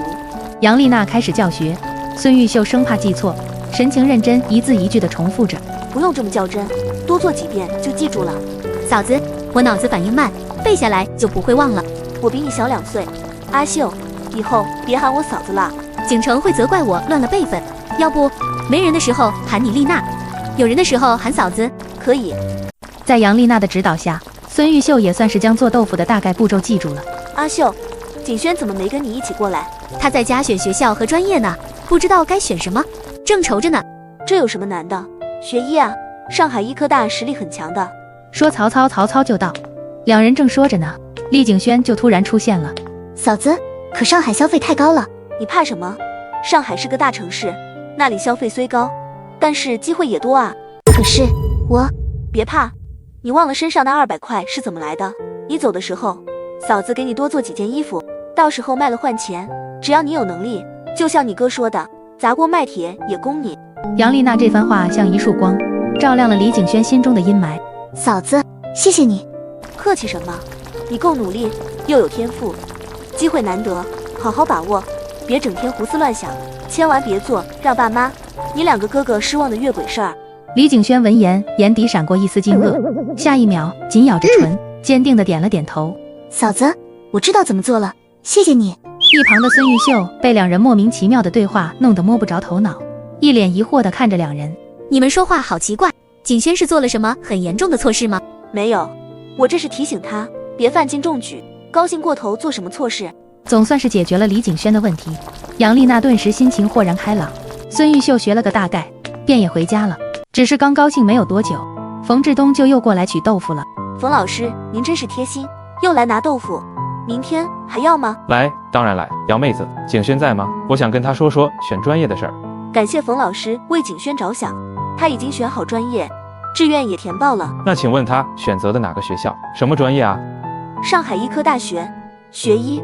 一般的学校，景轩看不上。杨丽娜特意加重了语气，就是想提醒冯志东认清自己的身份，不该有的心思别乱起。冯志东闻言，除了惊讶，更多的是失落，便转身离开了。冯志东前脚刚出门，厉景轩便从卧室走了出来。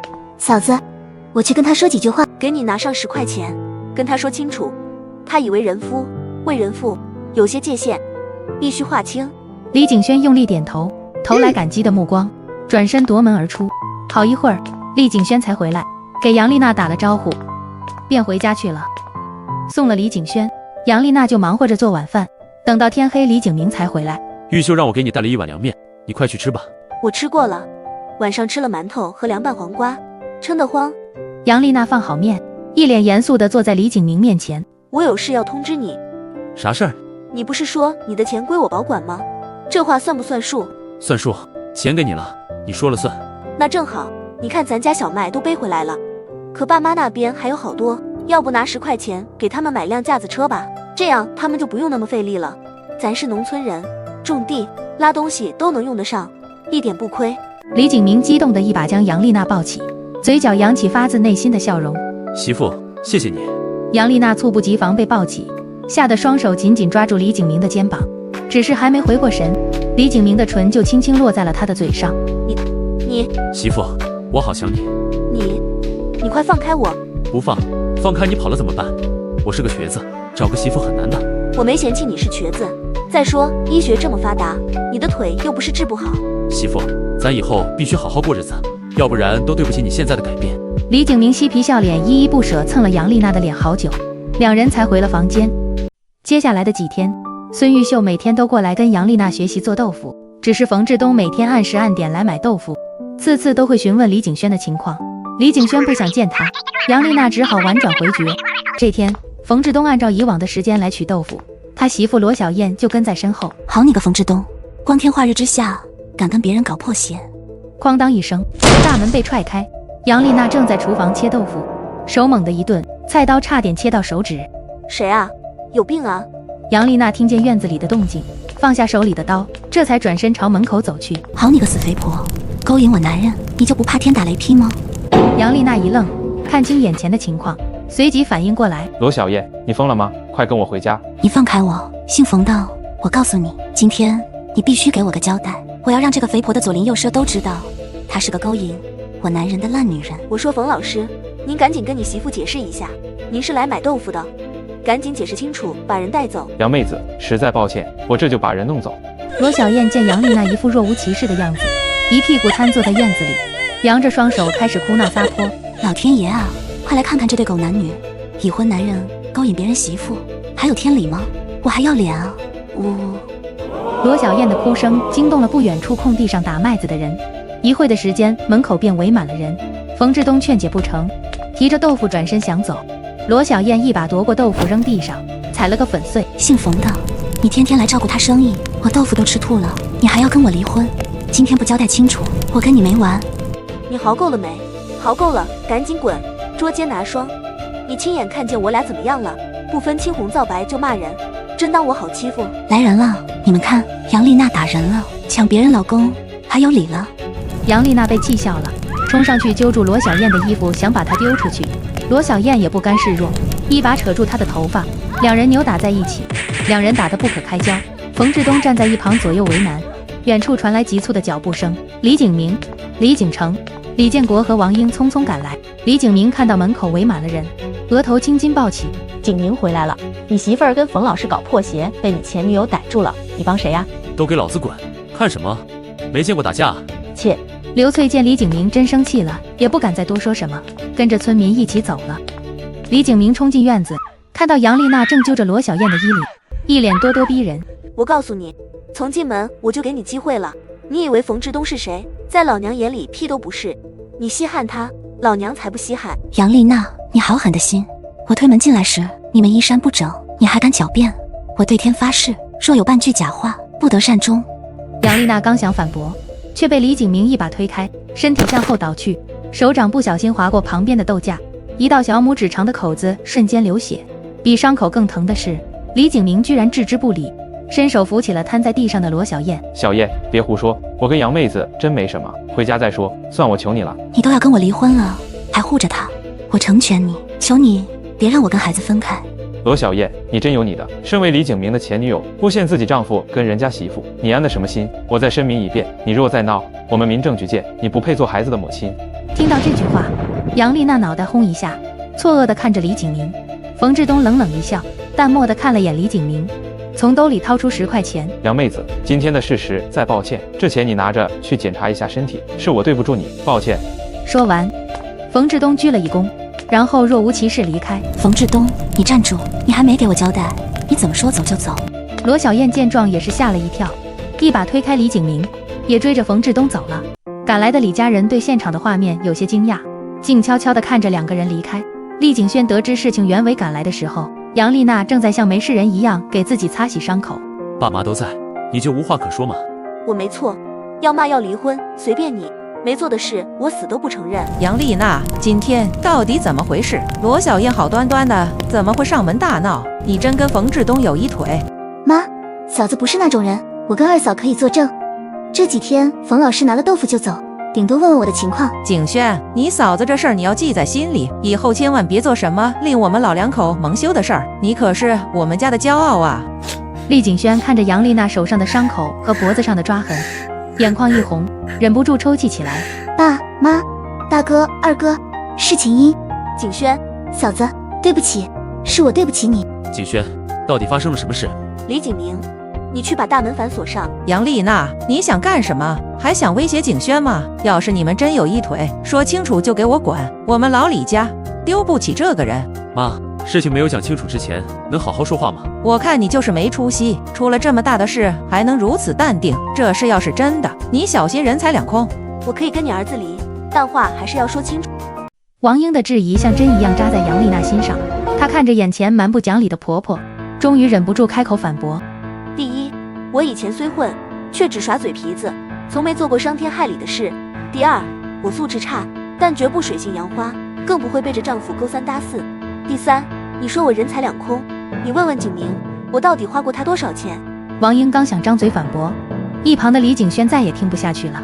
妈，你别说了，罗小燕要找的人是我。景轩，胡说什么？这是偷人的大事，你一个小丫头片子，你懂什么？是不是杨丽娜威胁你了？你看见什么就实话实说，妈给你做主。妈，你能不能先别说话，听景轩把话说完再质问？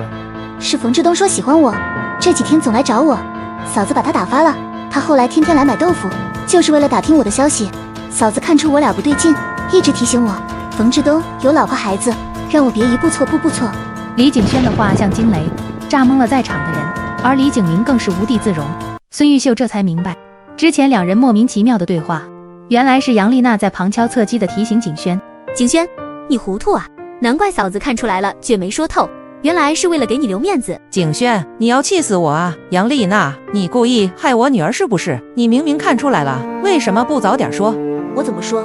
本来就没什么事，罗小燕闹一场也就算了，你们非得逼着景轩说实话。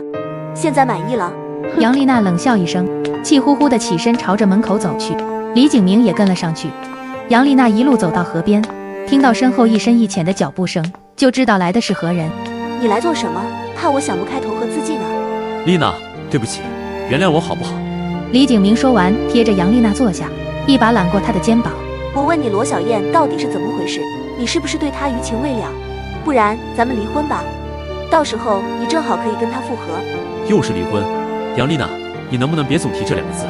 李景明一把揪住杨丽娜的耳朵，迫使她转过头。呀，快松手！疼疼疼！你还知道疼？敢再提一次离婚试试看，老子现在就办了你！我跟罗小燕以前虽是恋人，却连手都没碰过。你现在是我的人，孰轻孰重，你分不清吗？杨丽娜耳朵还被揪着，小手无助的扑腾，想要挣脱李景明的魔爪。看到他小猫似的乱抓，李景明低头亲了亲杨丽娜的嘴巴，尝到甜头后，欲望越发强烈。李景明低嚎一声，意识到身处河边，连忙推开杨丽娜，猛地起身跳进河里。杨丽娜反应过来时，湖面已经没了李景明的身影，一片平静。好半天后，李景明还没上来，杨丽娜慌了，看着平静的水面，突然怕了。李景明，你快出来啊！李景明！杨丽娜站在岸边呼喊，水面依旧平静，慌慌张张捡起一颗石头扔进湖里，焦急不安。李景明，你快出来啊！杨丽娜咬咬牙，纵身一跃，她扑腾了两下，双腿僵硬，绝望瞬间升起。就在这时，一只大手揪住她的衣服，将她带出水面。看清李景明带着得意的笑脸，杨丽娜又气又怕，拳头不停捶打着她的肩膀。可，李景明，你个大坏蛋，你想吓死我啊！媳妇，你哭了。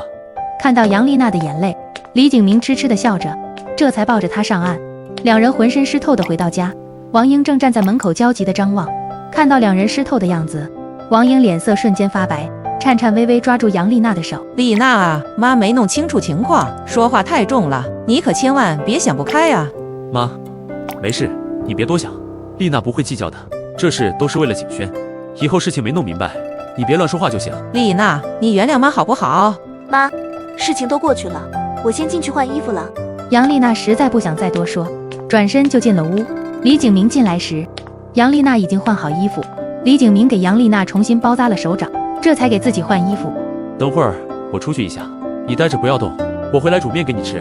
李景明从家里出来，骑着自己自行车直奔镇上。杨丽娜伤口见了水，必须得消炎，她准备去买些消炎药。等李景明回去的时候，杨丽娜正在做着拌汤，手肿得跟个馒头一样。让你乖乖等我回来，怎么又自己做上了？你是猪吗？还是脑子不好使？伤口发炎了怎么办？哼，你还好意思说？要不是你帮着你前女友，我能受伤吗？我推你一把，还不是见你抓着人家头发不松手。再说，好歹咱俩在床上都快睡1年了，你说我想帮谁？李景明拉过杨丽娜的手，这才替杨丽娜拆伤口的布条。别动，你看看都肿成什么样子了。我买了消炎药和酒精，给你消毒，你忍着点，一会儿会就好。知道了，一个大男人怎么这么啰嗦？换完了药，李景明便去做饭了。杨丽娜坐在饭桌旁边，一手托腮，若有所思地捣着碗里的饭。你想啥呢？饭菜不合胃口，哦，没啥，等会儿吃完饭你有时间吗？我们去趟河边好不好？你笑这么阴险，肯定没好事。不过谁让我是你男人？走。很快两人吃完饭，李景明便和杨丽娜去了河边。可远远的就听到刘翠跟孙寡妇在一边洗衣服一边嚼舌根。你是没看见啊？罗小燕脸都被打肿了，杨丽娜的头发被扯得跟鸡窝一样。李景明回来的时候，不但没有帮自己媳妇儿，还推了她一把。我看啊，他心里还放不下罗小燕，想救秦复然呢。刘翠讲的眉飞色舞，杨丽娜听着这些话，嘴角勾起一抹冷笑。走吧，别跟这种人计较，不过是些闲话。不，谣言就是这么传出去的，我倒要听听他还能说些什么。罗小燕真够可以的，当年李景明腿瘸了，她转头就嫁给冯之君，现在又来祸害杨丽娜。我看杨丽娜打得好。这都不是重点，重点是杨丽娜跟冯老师搞破鞋。你可别乱说，毁人清白的事不能做，你又没亲眼看见。罗小燕亲口说的，两人衣衫不整，大汗淋漓。李景明听得怒火中烧，刚想上前制止，杨丽娜就冲了过去，一把将刘翠推进了河里，水花四溅，扑通了半响，刘翠总算爬了上来。谁呀？有病啊！哟，原来是刘大婶啊！我还以为是哪个不长眼的老太太在说闲话，没想到是你。刘翠看清是杨丽娜，又瞥见一旁脸色冰冷的李景明，瞬间怂了，浑身打哆嗦。杨妹子，我们就是随便聊聊。刘翠刚打算站起来，杨丽娜又推了刘翠一把，刘翠脚底打滑，一下瘫坐在地。刘翠，我警告你，饭可以乱吃，话不能乱说。李景明，你不管管你媳妇，她这么欺负人太过分了。你是人吗？听到这话，杨丽娜忍不住扑哧笑出声，一旁的孙寡妇也差点笑出来。你嘚瑟什么？你知道吗？当年你婆婆逼你分家，就是想逼你跟李景明离婚，然后让孙寡妇嫁给李景明。刘翠，你满嘴喷粪，小心遭报应，真让人恶心。杨妹子，你不要听人乱说，没有的事。孙寡妇说完，没等杨丽娜回答，转身走了。听见没？当事人都觉得你满嘴喷粪，你以为我还会信你的鬼话？看看你这狼狈样，还是管好自己吧。杨丽娜说完，霸气十足牵起李景明的手，拉着他去了别的地方。你不生气吗？生气，可是以前我也有错，我不知道妈让嫂子分家有这层意思。这事我也不清楚，刘翠她可能是乱讲的。李景明，这话不管是不是真的，我们之间扯平了，谁也不要怀疑谁，谁也不要生谁的气，好不好？傻瓜。李景明宠溺的抬手揉着杨丽娜的头顶，随后抓起她的手。刚刚推那女人的时候，手疼不疼？不疼。天黑前，两人找了一个块平整的大石板，杨丽娜给李景明在地上画了图纸，在她的指导下，很快做好了一个简易烤炉，在河边洗干净，这才回了家。第二天一早，孙玉秀就来了，老远看见院子里的浓烟，刚进门就看见院子里多出来一个精致半椭圆形的小台子。嫂子，你手好些了没？好些了，就是不能帮你做豆腐。你哥已经把黄豆磨好了，我帮你生火，你自己做。嫂子，实在太感谢你了。没事儿，你现在怀孕了，这是我该做的。一锅豆腐做好，孙玉秀刚准备坐在房梁底下乘凉，就看见杨丽娜乘着火红的太阳捡了一盆蔷薇花。嫂子，好好的花你捡了干嘛？有用，等过几天你就知道了。豆腐生意算是彻底交给孙玉秀了。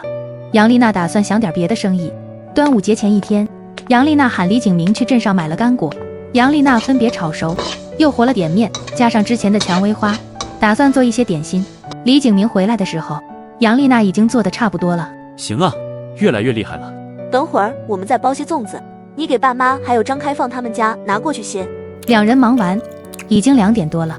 李景明吃了些点心，又吃了粽子，肚子早吃撑了。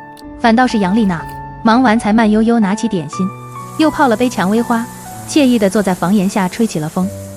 端午节当天，杨丽娜就让李景明拿着粽子跟点心去给老家送了过去。杨丽娜没有去，怕撞上王英尴尬。刚喂完鸡，就听到了敲门声。你找谁？你好，我叫张吉凯，是来买豆腐的。我现在不做豆腐了，现在做豆腐的姓孙，你去找他吧。杨丽娜给他指了方向，打算进门，又看到了男孩的校服，忽然有些好奇。你也是县一中的？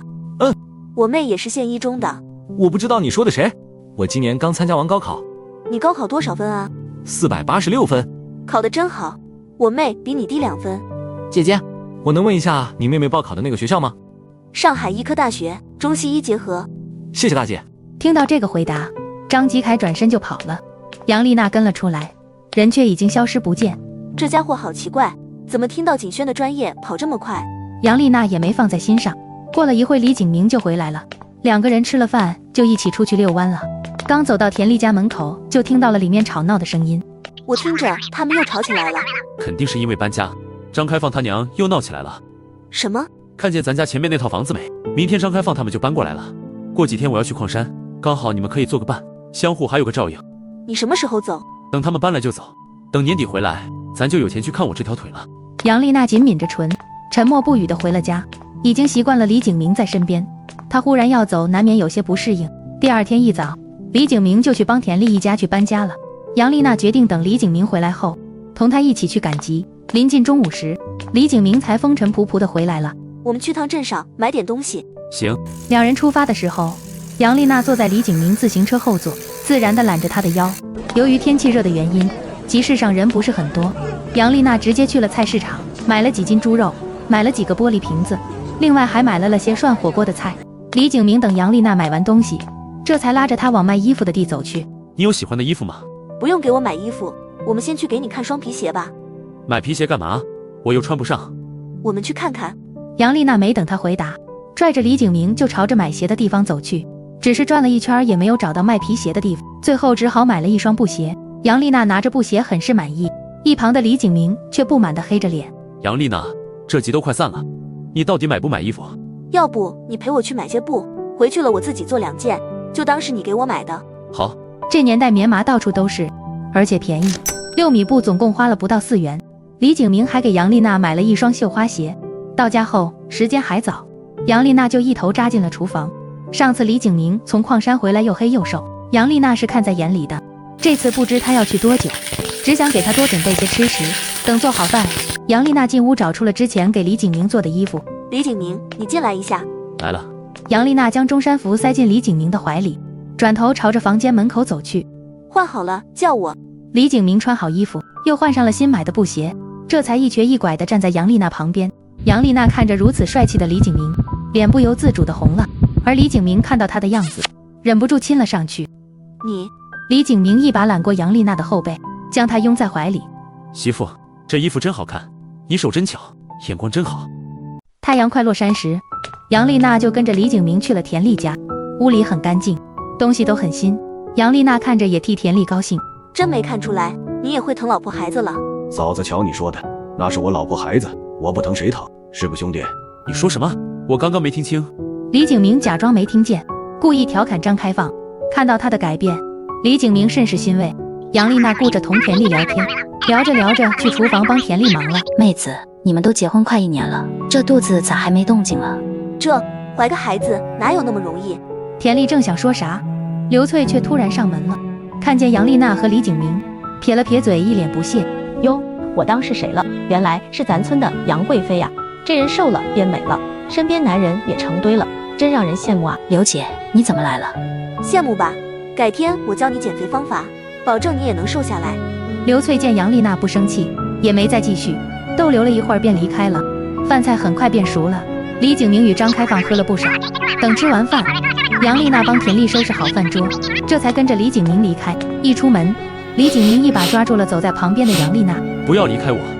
喂，李景明，你喝醉了，快跟我回去。好在离家不远，杨丽娜晃晃悠悠地将他扶了回去。终归是到了李景明要走的时候，杨丽娜在他走之前准备通知了家里人过来一起吃顿火锅，也算送行。傍晚时候，众人其乐融融坐一起，李景成2口子的豆腐生意也越做越好，还要给杨丽娜分钱，但是杨丽娜一口就拒绝了，只希望他们过好自己的日子。饭桌上，大伙儿有一句没一句的聊着，唯独杨丽娜没怎么吃，心情有些沉闷。李景明给李景轩打了招呼，让李景轩上学之前过来陪杨丽娜睡。李景明心里也很是不舍，可是为了以后能更好的生活，不得不走。酒足饭饱之后，众人散去了。李景明看着躺在床上的杨丽娜，狠了狠心，随后在她额头亲了一下。次日一早，杨丽娜醒来的时候没看到李景明，只感到一阵恍惚，心底那莫名的感觉让她很是难受。李景明去挣钱了，我也不能歇着。很快，杨丽娜便调整情绪，下午便带着李景轩坐上了去往县里的班车。等到地方转了一圈之后，杨丽娜的肚子已经开始咕咕大叫，刚好她站的旁边就有一个卖白面馒头和肉夹馍的。杨丽娜毫不犹豫掏出钱买了2个肉夹馍，随后将其中一个递给了李景轩。丫头，想必是大户人家出来的小姐吧？大姐，你哪里看出来的？娇滴滴白白胖胖的，一看就不像小门小户出生的人啊。大姐的话让杨丽娜一顿，低头看了自己的身材。大姐，问你个事儿，在这里摆摊需要交钱吗？这后面就是我的房子，也不用什么摊位费。你想卖什么呀？大姐，这个商场有卖凉皮的吗？凉皮是什么东西？明天你就知道了。大姐，今天谢谢你的肉夹馍，明天记得给我留个地儿啊。瞧你说的什么客气话，大姐明天等着你来。对了，大姐，我叫杨丽娜，你叫什么啊？张翠云，你叫我翠云姐就行。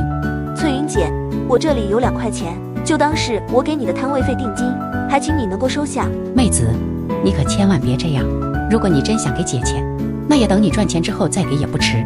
谢谢翠云姐，那我就不跟你客气了，我去准备些东西，明天早上见。杨丽娜确定了目标，拉着李景轩朝着农贸市场里面走去。嫂子，这凉皮到底是什么呀？今晚回去我做给你尝，到时候你就知道了。就算你想挣钱，可也不用这么着急吧？我多挣点，你哥就能少在矿山受几天罪。杨丽娜加快脚步朝着卖锅的摊位走去，眼底满是对赚钱的迫切。2人转悠了一圈，买好了食材，这才坐上车回家。一到家，杨丽娜就直奔厨房做凉皮。李景轩很好奇，一直都在旁边帮忙。没多久，凉皮便做好了。你快尝尝看，好吃不好吃？好吃吗？嫂子，好好吃啊！有了李景轩的肯定，杨丽娜像打了鸡血一样，加快了手里的动作。所有凉皮做好，又将味料大罐小罐放入背篓，一切都准备就绪。杨丽娜才拖着疲惫的身体去洗漱睡觉。这一晚，杨丽娜睡得很踏实。天微亮，她就背上背篓，前往汽车站。到了集市，张翠云已经替杨丽娜留了位置，将一切都摆放整齐，才意识到没有板凳和桌子，还有碗和筷子。大姐，你能不能帮我看一下？我去买几个碗。大姐加油，先给你拿几个。张翠云说完，便朝着身后的房子走了进去。不一会儿，便拿出来一摞碗。你也是个急性子，第一次摆摊也不知道买张桌子，我刚好有，你先用着。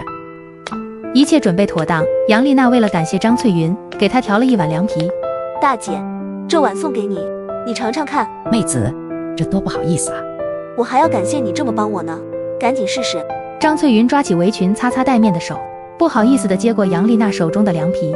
没几分钟，张翠云就将碗底的汤汁都喝得一干二净。妹子，这比馄饨还要好吃，一碗多少钱来着？7毛钱。你做的凉皮味道这么好，一碗7毛，是不是有点亏啊？不会不会，你听姐一句，就你这味道，1块钱绝对会有人抢着买的。2人正说着，突然走过来一个女孩，双眼正直勾勾盯着杨丽娜盆里的凉皮，还舔了舔嘴唇。杨丽娜以为女孩想吃，但是身上没钱，就想着送她一碗。怎料女孩将2块钱扔到桌子上便坐下，还给了杨丽娜一个眼神，让她自己体会。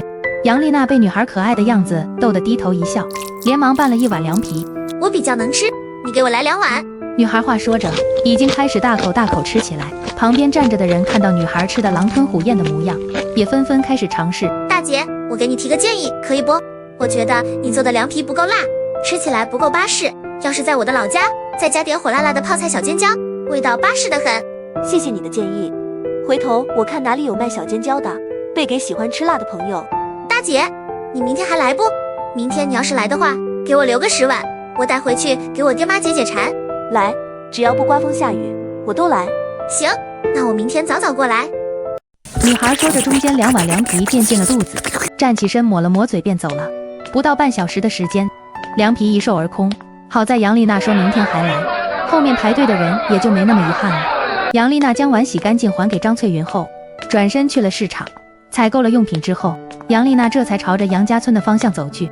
到了村口，远远便看到田丽抱着孩子，正跟村里的小媳妇们唠家常。杨丽娜走近了一看，前几天挑事的刘翠也在其中。妈，你看那个死胖子回来了。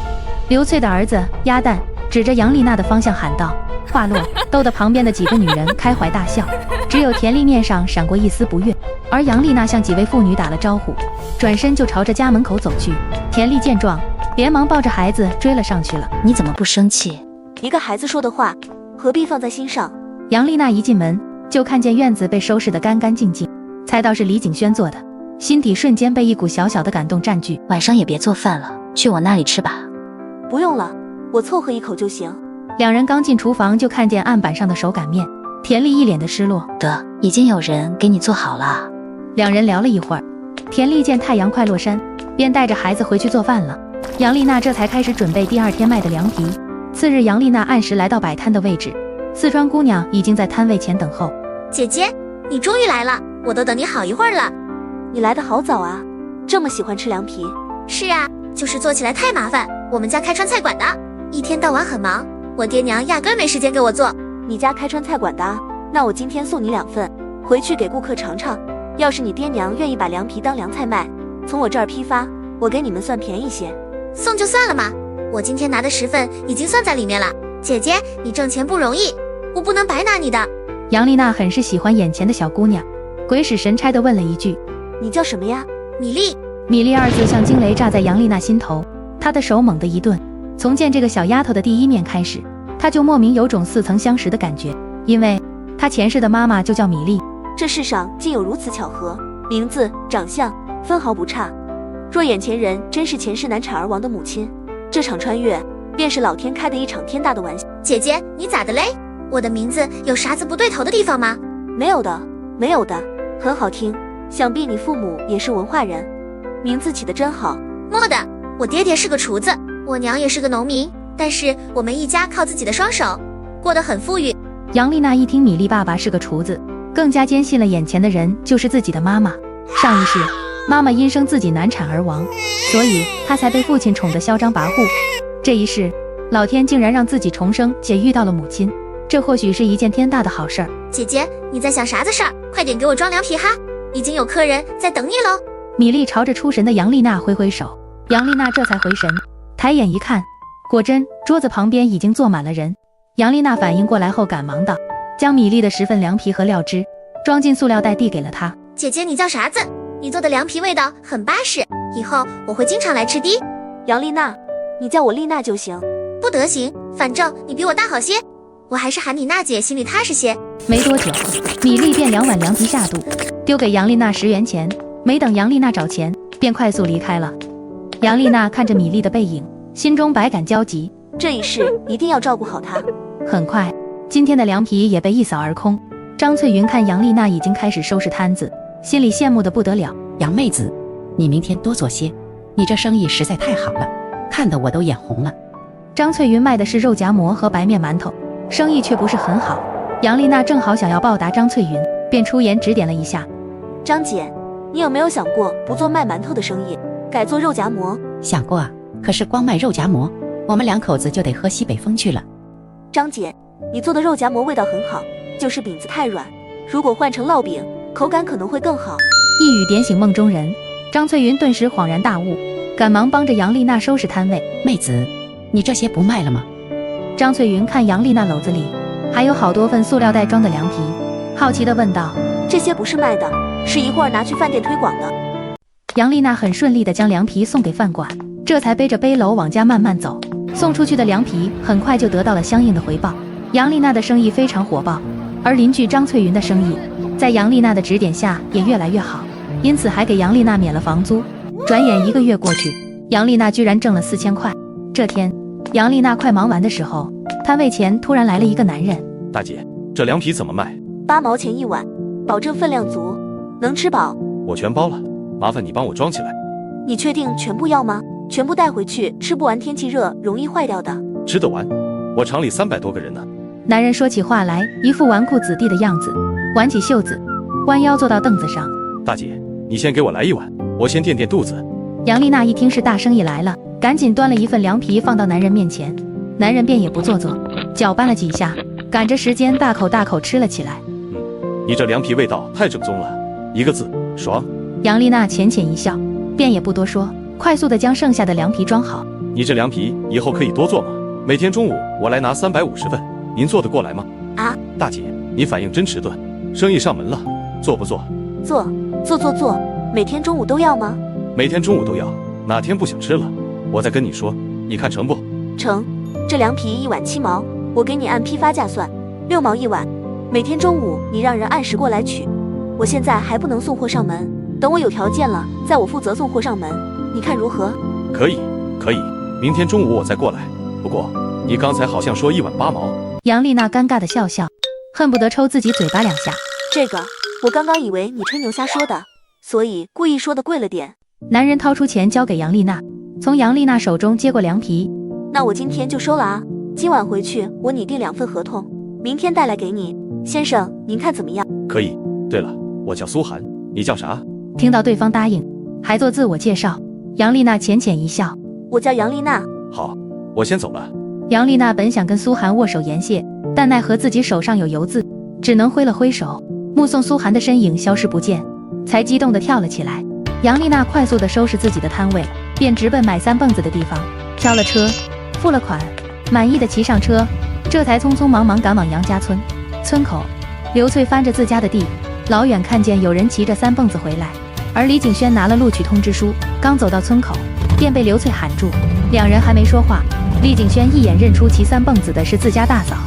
嫂子，哼，几天不见，长出息了啊！居然弄辆3蹦子来骑，你不怕手脚不干净被抓啊？杨丽娜冷冷地瞪了刘翠一眼，并没有理会她。刘翠，你别狗眼看人低，一天就知道嫉妒别人，十足的妒妇。李景轩一手叉腰，一手指着刘翠，张嘴就骂。嗨，好你个李景轩，怎么骂起人跟泼妇一样？跟谁学的呀你？跟你学的呀。景轩，别闹了，今天我心情好，不想跟这种人一般见识，我们回去。厉景轩白了刘翠一眼，就帮杨丽娜推着3蹦子，朝着家门口走去。嫂子，我录取通知书到了，半个月后报名，到时候你陪我去吧。景轩，我现在还说不上能不能去，今天我刚接了个大单，不能随便离开，你回去先跟爸妈商量一下，看谁去合适，到时候我们再说，你觉得行吗？我听嫂子的。杨丽娜推着3蹦子稳步前行，突然感觉后面被拽住了。怎么了？一回头就看见李景轩身体绷直，眼神惊恐地盯着前方。杨丽娜顺着他的目光望去，就看见冯志军2口子站在家门口。杨丽娜深吸一口气，随后便下车领着李景轩朝着冯志东2口子走了过去。冯老师，好巧啊，又见面了。不巧不巧，我们是来找你的。哦，那请问冯老师来有什么事？带着令夫人来买豆腐？不是，杨妹子，我们是专门来道歉的。冯老师哪里的话，本来什么事都没有，有话进去说吧。快跟杨妹子道歉。杨妹子，上次的事是我误会你了，我跟你道歉，希望你大人不计小人过，别跟我置气。哪里的话，事情弄清楚就好。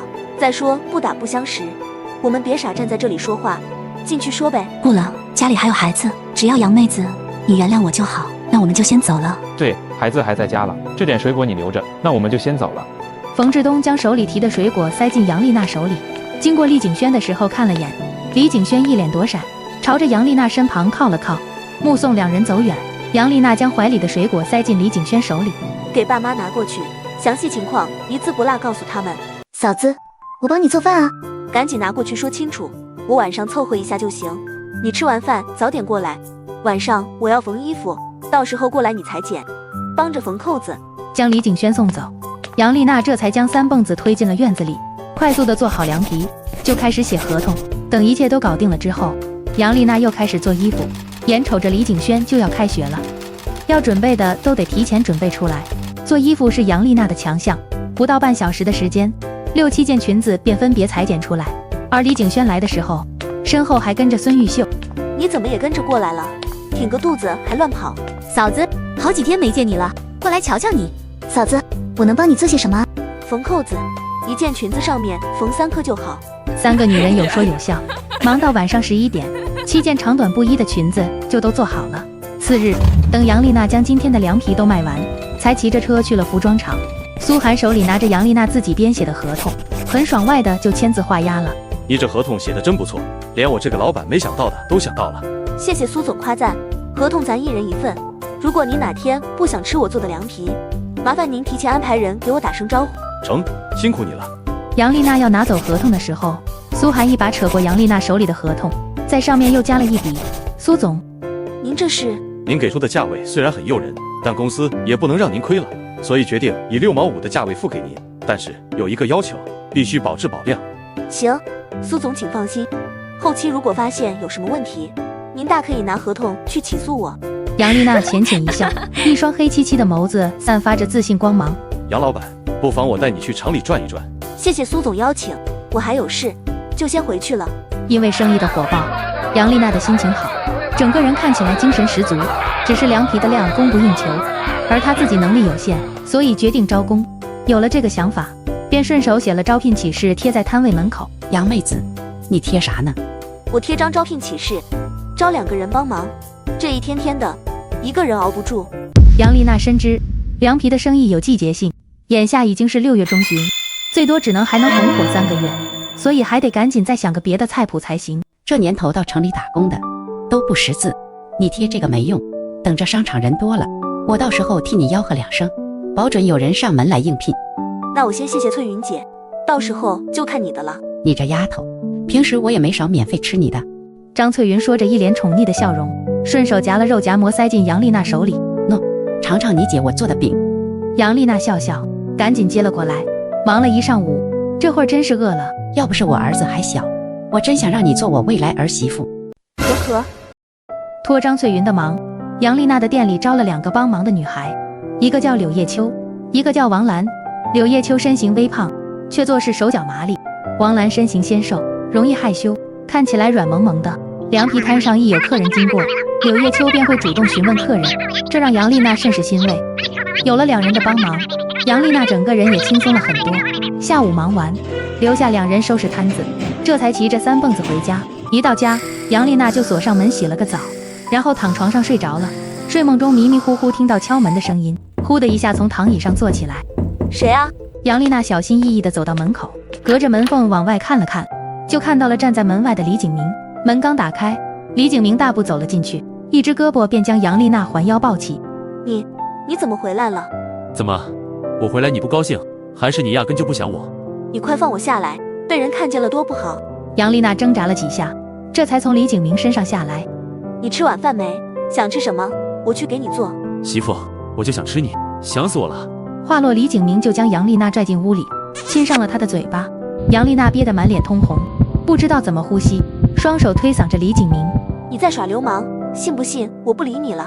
李景明呲着牙，嬉皮笑脸道，看着杨丽娜气呼呼的样子，心情很是愉悦。再生气就不可爱了。你看我给你买了蛋糕，你尝尝。李景明小心翼翼从袋子里拿出一个蛋糕，送到杨丽娜嘴边。杨丽娜红着脸，嘴巴微张，含住了蛋糕。怎么样，好吃吗？好吃。你慢慢吃，我去下碗面条吃。李景明说完就走去了厨房，杨丽娜也鼓着个腮帮子跟了过去。吃你的蛋糕去。这蛋糕多少钱一块啊？4块钱。这么贵？给媳妇买的，这点钱算什么？2人又打情骂俏了一会儿，一起做了一碗西红柿鸡蛋面。李景明夹了块鸡蛋送到杨丽娜嘴边，笑得合不拢嘴。来，媳妇先尝一口。我吃过了，你赶紧吃吧。李景明知道杨丽娜晚上吃的少，也没有强求，快速地吃着碗里的面。你是不是又要走？明早就走。要不你先别去了，先治你的腿吧，在矿山干的辛苦活，时间久了对你的腿有弊无利。知道你是心疼我，我现在是生产部的小组长，不仅工资比之前翻倍，还不用干体力活了。李景明，这腿不能再拖了，我现在有钱了。杨丽娜将一张存折放到李景明面前，李景明一脸疑惑地打开存折，1万多，哪里来的这么多钱？放心，不是偷的，是我自己卖凉皮挣的，一天平均收入400-500，这有什么好大惊小怪的？你在哪里卖凉皮？县城农贸市场。你怎么不跟我商量商量？这么辛苦，你一个人也不怕累坏了？我怎么跟你商量？你去矿山，我也联系不到你。家里有你男人，你胡乱折腾个啥？这钱你自己留着用，再给我几个月时间，可以不？听到这话，杨丽娜觉得很委屈，闷闷不乐地转身就准备去睡觉了。李景明知道她在生气，一把就将人拉进自己怀里。丫头，咱不生气了好吗？杨丽娜挪了挪身体，不愿意说话。李景明急了，一把扳过她的身体，将她搂在怀里，却没有做任何解释。天微亮，李景明给杨丽娜做了早饭，就又走了。杨丽娜心里虽然不舍，可她也没有理由阻止。早饭过后，杨丽娜便骑着3蹦子前往县城农贸市场。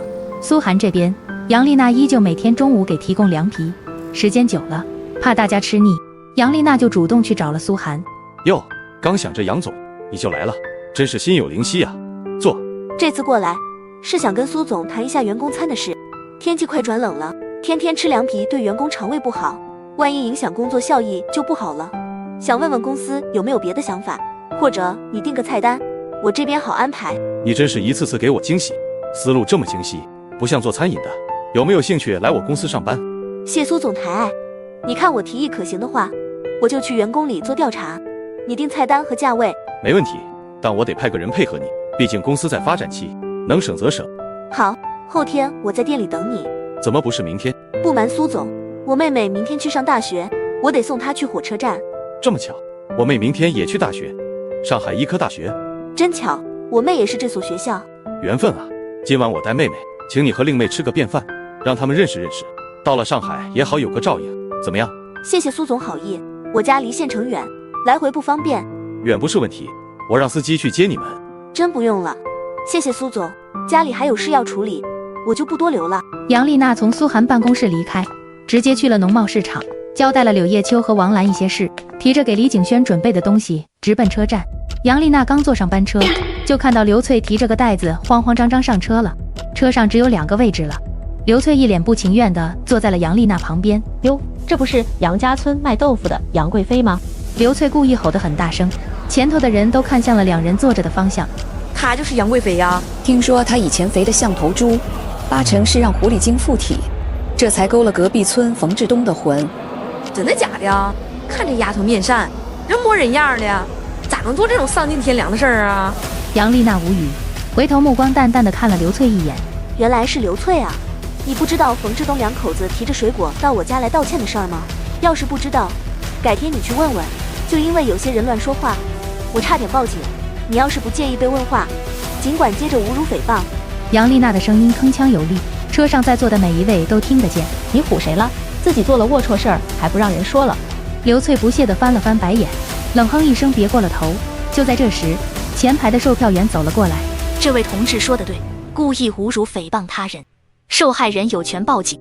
车上人多，找证人不难，我就是一个，大家说话还是注意点好。售货员说完，刚刚说闲话的2位中年妇女面面相觑。杨丽娜对着售货员微微点头，随即目光沉沉看着一旁的刘翠。你一天不找事，是不是牙疼？以后再听见你乱说话，见你一次我就揍你一次。杨丽娜说完，闭上眼不再理会。哼！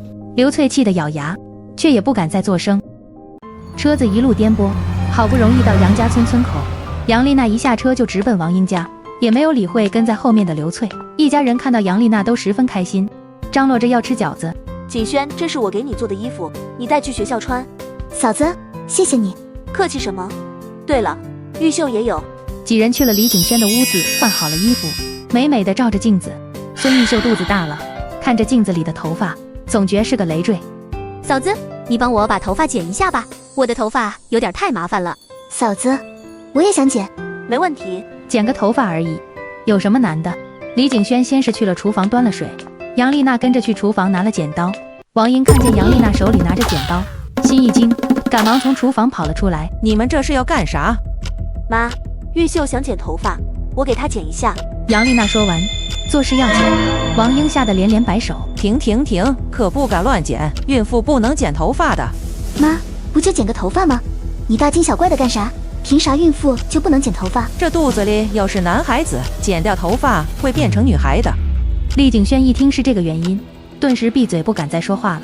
孙玉秀也一脸错愕，赶忙双手护住头发。杨丽娜则倒吸了一口凉气。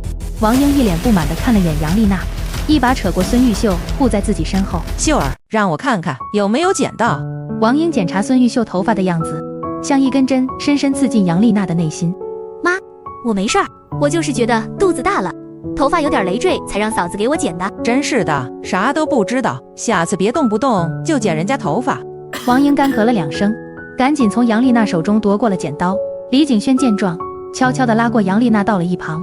嫂子，我妈脾气死犟，你别跟她一般见识。杨丽娜突然发现李景轩长大了，听到这些话，突然就笑了。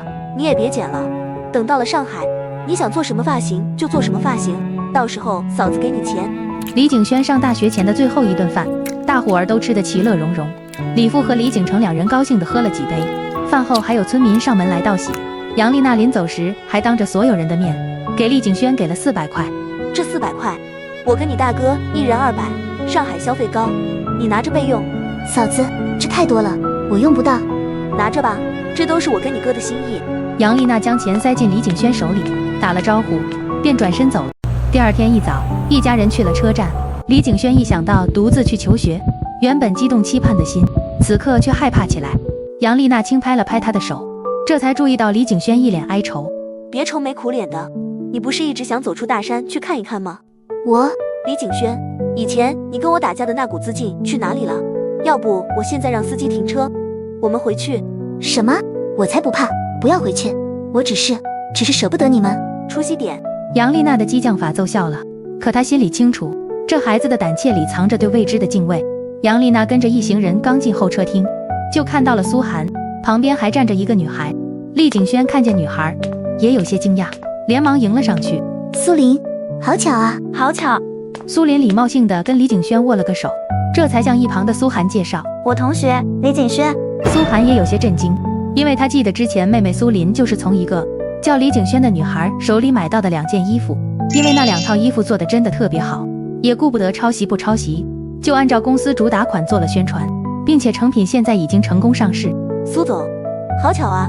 杨丽娜点了点头，打了声招呼，接着就给身后的李景成和王英介绍，这是我的老板，也是我的顾客。你们好。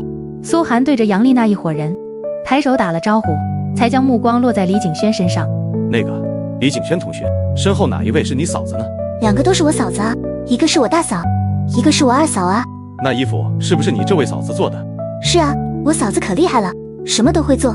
苏涵眼底闪过一丝欣喜，刚要开口，广播声突然响起，各位旅客请注意，由西安站始发途径本站，中到上海站的0969次列车已进站。众人排队检票，杨丽娜拿着站台票，一直把厉景轩送到车厢门口。妈，嫂子，我走了，照顾好自己，大胆去闯。火车缓缓开动，王英望着远去的列车，偷偷抹起了眼泪。等王英情绪稳定后，杨丽娜才将她带到农贸市场。王英有些不敢相信，杨丽娜的凉气摊居然还招了2个女工。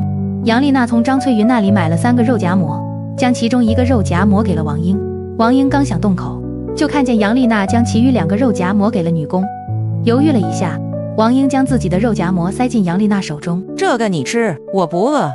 妈，还是你吃吧，我早上吃不下肉夹馍，吃了胃不舒服，我吃碗凉皮就好。大姐，还是你吃吧，杨妹子早上吃不下肉夹馍，我送她都不吃的。杨丽娜吃完凉皮，就将服装厂订的凉皮端上3蹦子，准备去送货。王英自己插不上手，一个人无聊地搬了凳子坐在旁边数人数。1碗凉皮7毛，一早上都上百了，还有300多碗送货的，这收入也太高了。王英不敢往多了想，怕想多了自己心脏受不了。这会儿见杨丽娜不在，便开始问王兰套话。丫头啊，我看你年纪不大，怎么上这来打工呢？家里穷，高考没考好，所以出来挣钱好补贴些家用。那你这工资1月多少钱啊？40，杨姐给的工资很高的，比种地挣得多了去了。大姐，你家女儿可能干了，她生意好得很，你有没有想过给她寻个好人家啊？我这里刚好有一个，我给你说说条件，你看行不？啥闺女？她是我儿媳妇。啥？她怎么能结婚了？她年纪还小啊。嘿，你这人说的啥话？男大当家，女大当婚，又不碍你事，人家已婚，你急啥啊？不是，我这……另一边，杨丽娜将凉皮下发给服装厂的工人，热情地跟他们套近乎。大伙平时干活累，伙食上有啥想法尽管说，我也好改进。味道真不赖，就是天天吃一样的，要是能换换口味就更好了。俺们也不挑，能吃饱就知足了。杨丽娜听得有些心酸，连连点头。刚从财务部拿了钱出来，杨丽娜就被苏涵截住了。聊聊。苏总，还有别的事？做凉皮多辛苦，你来我工厂上班，1个月我给你1000，哦不，2000。苏总这是开玩笑，2000块够盖座农房了。苏林拿回来的那2套衣服是你做的，款式很超前，销售也很快，所以我想请你帮我，薪资你随便提。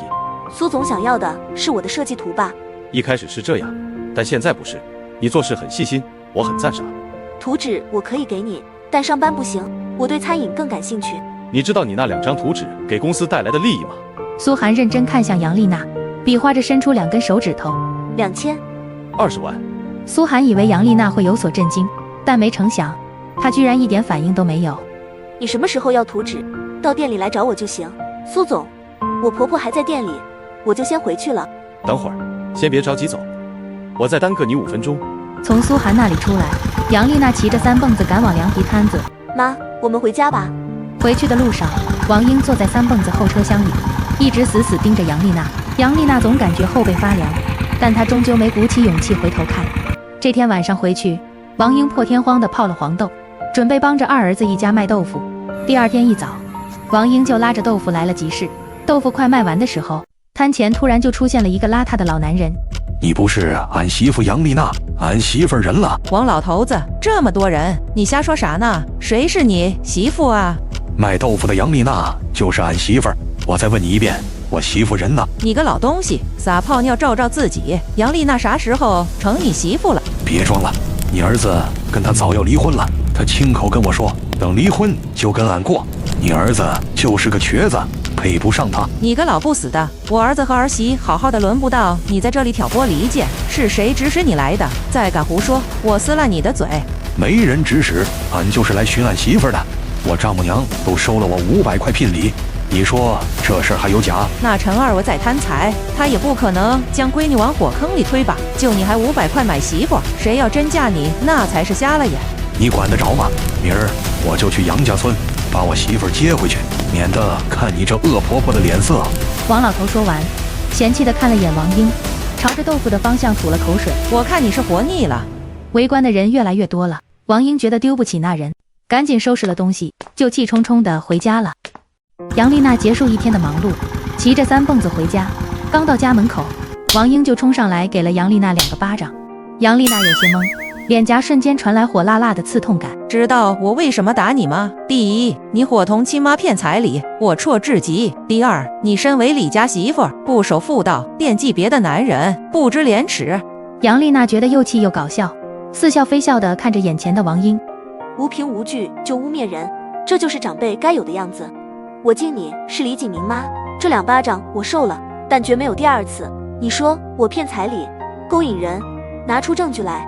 要是不满，让李景明跟我离婚便是。动手打人算什么本事？证据，人家王老头都找上门要你了，你妈收了他500块，把你卖给他了，全镇人都看景明笑话。这事我毫不知情，我就算离婚，也绝不会嫁王老头，信不信由你。要离婚，让李景明来跟我说。话落，杨丽娜绕过王英，打开门，将3蹦子推进院子，转身将门反锁。杨丽娜回了屋，看着镜子里的自己，脸上巴掌印又疼又气。次日，她早早地去了凉皮摊。苏涵服装厂的饭菜是柳叶秋和王兰送过去的。杨丽娜今天不想动弹，这会儿躺在店铺里休息，而张翠云便在前面帮她看着摊子。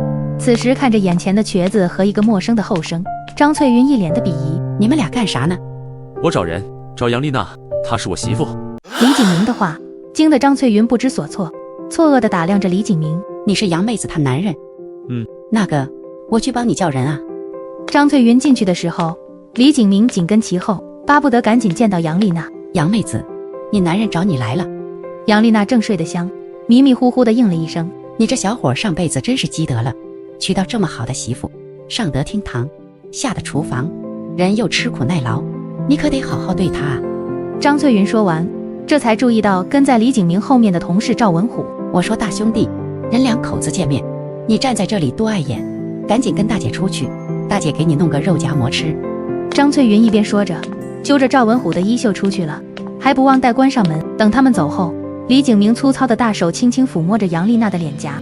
房间里有些昏暗，他并没看清杨丽娜发红发肿的脸。睡梦中，杨丽娜只觉得有东西在她脸上蹭来蹭去，扎得她脸疼，双眼微微睁开一条缝，恍惚间看见李景明熟悉的脸。“你回来啦？”“是我。”“真的是你？”“傻瓜，不是我是谁？”“你总是悄悄地回来，又悄悄地走，下次不要这样好不好？我会哭的。”“傻丫头，是我的错，你才这么辛苦。”“你还没吃饭吧？”“媳妇想吃什么，我就陪着你吃什么。”下床的时候，杨丽娜肚子疼得直冒冷汗。此时李景明也注意到了什么。“你脸怎么了？”杨丽娜看着李景明也不说话，2个人就那么僵持了几分钟。李景明也不等杨丽娜答应，直接扛起她就准备去医院。医院大夫说杨丽娜并没有什么大事，李景明这才放心地背着杨丽娜回商场。秋日微凉，李景明的腿隐隐作痛，却仍旧咬牙坚持着。“李景明，你快放我下来，你的腿伤着了。”我可不想我男人瘸一辈子。俗话说，要看日子旺不旺，就看媳妇胖不胖。媳妇，晚上想吃啥？没啥胃口，回去再说吧。回去的路上，李景明目光再次落在杨丽娜红肿的脸颊上。杨丽娜，坦白从宽，抗拒从严，你脸上到底是怎么回事？还能咋回事？睡觉压的呗。你当我眼瞎？谁睡觉能压出手掌印？你不说也行，要么我今晚问我妈，要么明早问张翠云，不信问不出来。你真想知道？废话，自己女人脸都被打肿了，我要不管，那不是孬种吗？还记得上次我妈来家里的事不？记得啊，你脸上的巴掌是你妈打的？不是，我妈听说咱俩要离婚，那天来就是来打听消息的。我之前回去给她送豆腐，她劝我别跟你离婚，说我嫁你是运气好。岳母这句说得好，如果她真这么想就好了。谁知道我妈怀了不好的心思，丈母娘难不成趁着我这几天不在，又上门来欺负你？她将我用500块聘礼卖给了王老头，她上次来的时候已经收了人家聘礼，这才着急让咱俩离婚，好将我嫁过去。那是我亲妈啊，她怎么能为了儿子一而再再而三的卖女儿呢？我以为那天我告诉她咱俩不会离婚，她回去就会将钱退回去，可她非但没退，反而还骗人家说我嫌弃你是瘸子，愿意嫁给老头儿做媳妇。那老头以为我还在集市卖豆腐，昨天去集市找我，结果跟你妈撞上了，两人吵了一架了，回来你妈就打了我2巴掌。杨丽娜一口气说完，李景明的神情一下变了。你说你脸上的巴掌印是我妈打的？我知道你不太相信，但事实就是这样，所以你别去问你妈了，要不然她心底的怨气又会增加1分的。不，我信。媳妇儿，你受委屈了，这事我自有办法解决，你就别担心了。李景明心疼的抬手揉了揉杨丽娜的头顶，两人走了没多久，远远看见路上出现了2个熟悉的身影。嫂子、大哥、嫂子，4个亲人一路畅谈，不知不觉就到了村口。这老李家积了什么德啊？大媳妇像变了个人，二媳妇怀了孕，女儿还考去了上海。不过啊，我听说他们家大儿媳妇骗婚，昨天那人都找到她婆婆那里去了。真的假的？怎么能干这么缺德的事？真是人不可貌相啊！杨丽娜站在一旁，听到刘翠说的话，挽起袖子就要冲过去，却被一旁的李景明给抓住了。你抓着我做什么？看我今天不撕烂他的嘴！你跟他那种人生哪门子气？他就是嫉妒你。李景明牵着杨丽娜往院里走，又撞上了婆婆王英的冷脸。孙玉秀端着2杯水从屋里出来，刚要递给杨丽娜，王英突然上前接了过去，径直塞给李景明和李景成。你快去坐着，小心肚子里的孩子，这万一磕着碰着，受罪的还是你自己。王英说罢，还狠狠剜了杨丽娜一眼。妈，这水是玉秀给大嫂倒的，我不渴。让你喝你就喝，她自己长手了，想喝不会自己的。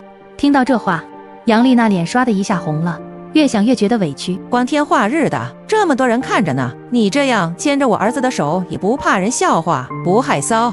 杨丽娜再也忍不住了，她也并不打算吵，这会儿只想跟他讲理。妈，你骂也骂了，打也打了，还是看我不顺眼是吗？我就想问问，我到底哪里得罪你了？身为长辈，你觉得这样做合适吗？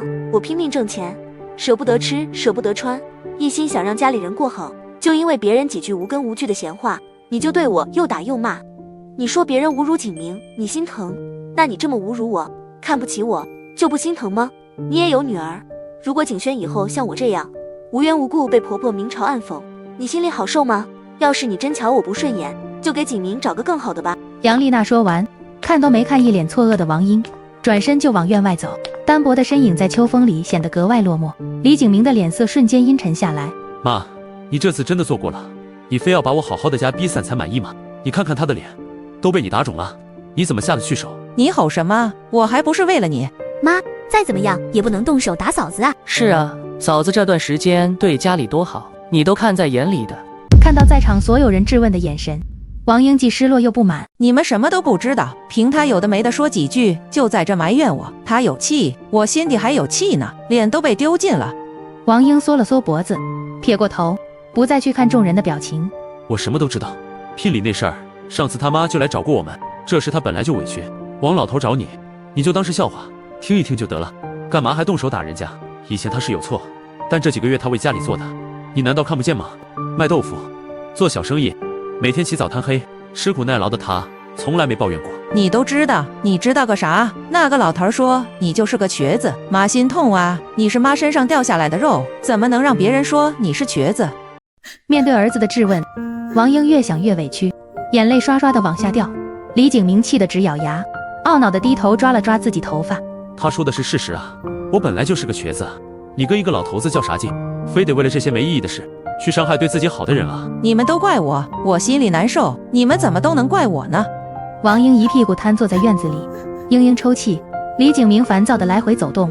妈，不管我说的话你爱听不爱听，我都想告诉你，你生我养我，我感恩戴德，余生我也会尽孝道。但我们已经分家，以后我的事你就不要管了。你们一个是我亲娘，一个是陪我走完后半辈子的女人，我没有办法做选择，我只能讲理。这次的事情确实是你的不对，他就算有错，你也不该动手打人。既然打了，这事情就算是过了。人今天过来，你就当啥事都没发生不行吗？非得戳人脊梁骨？李景明说完，淡漠地摇了摇头，转身离开了。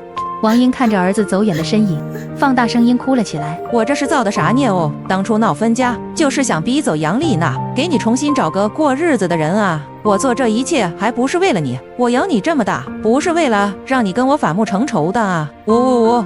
妈，你知道咱家日子现在过得多好吗？村里有谁能比得上我们？景轩隔3差5就一件新衣服，那是嫂子做的。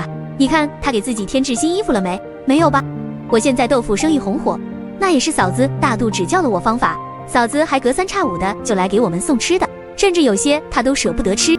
嫂子这么帮助我们，贴补我们，做得比我还要好，你怎么就不待见他呢？孙玉秀说完，面无表情地看了李景成一眼，也走了。李景成将王英扶起，淡漠地叹息，随即拿起扁担挑水去了。看你做的这叫啥事？让你好好说，怎么还动起手了？该。李父说完，起身抓了抓披在身上的外套，也离开了。王英见人都走了，哭也不是，不哭也不是，半晌才晃晃悠悠爬起，进了自己房间。另一边，李景明回到家，就看见杨丽娜将自己裹进被窝，一动不动。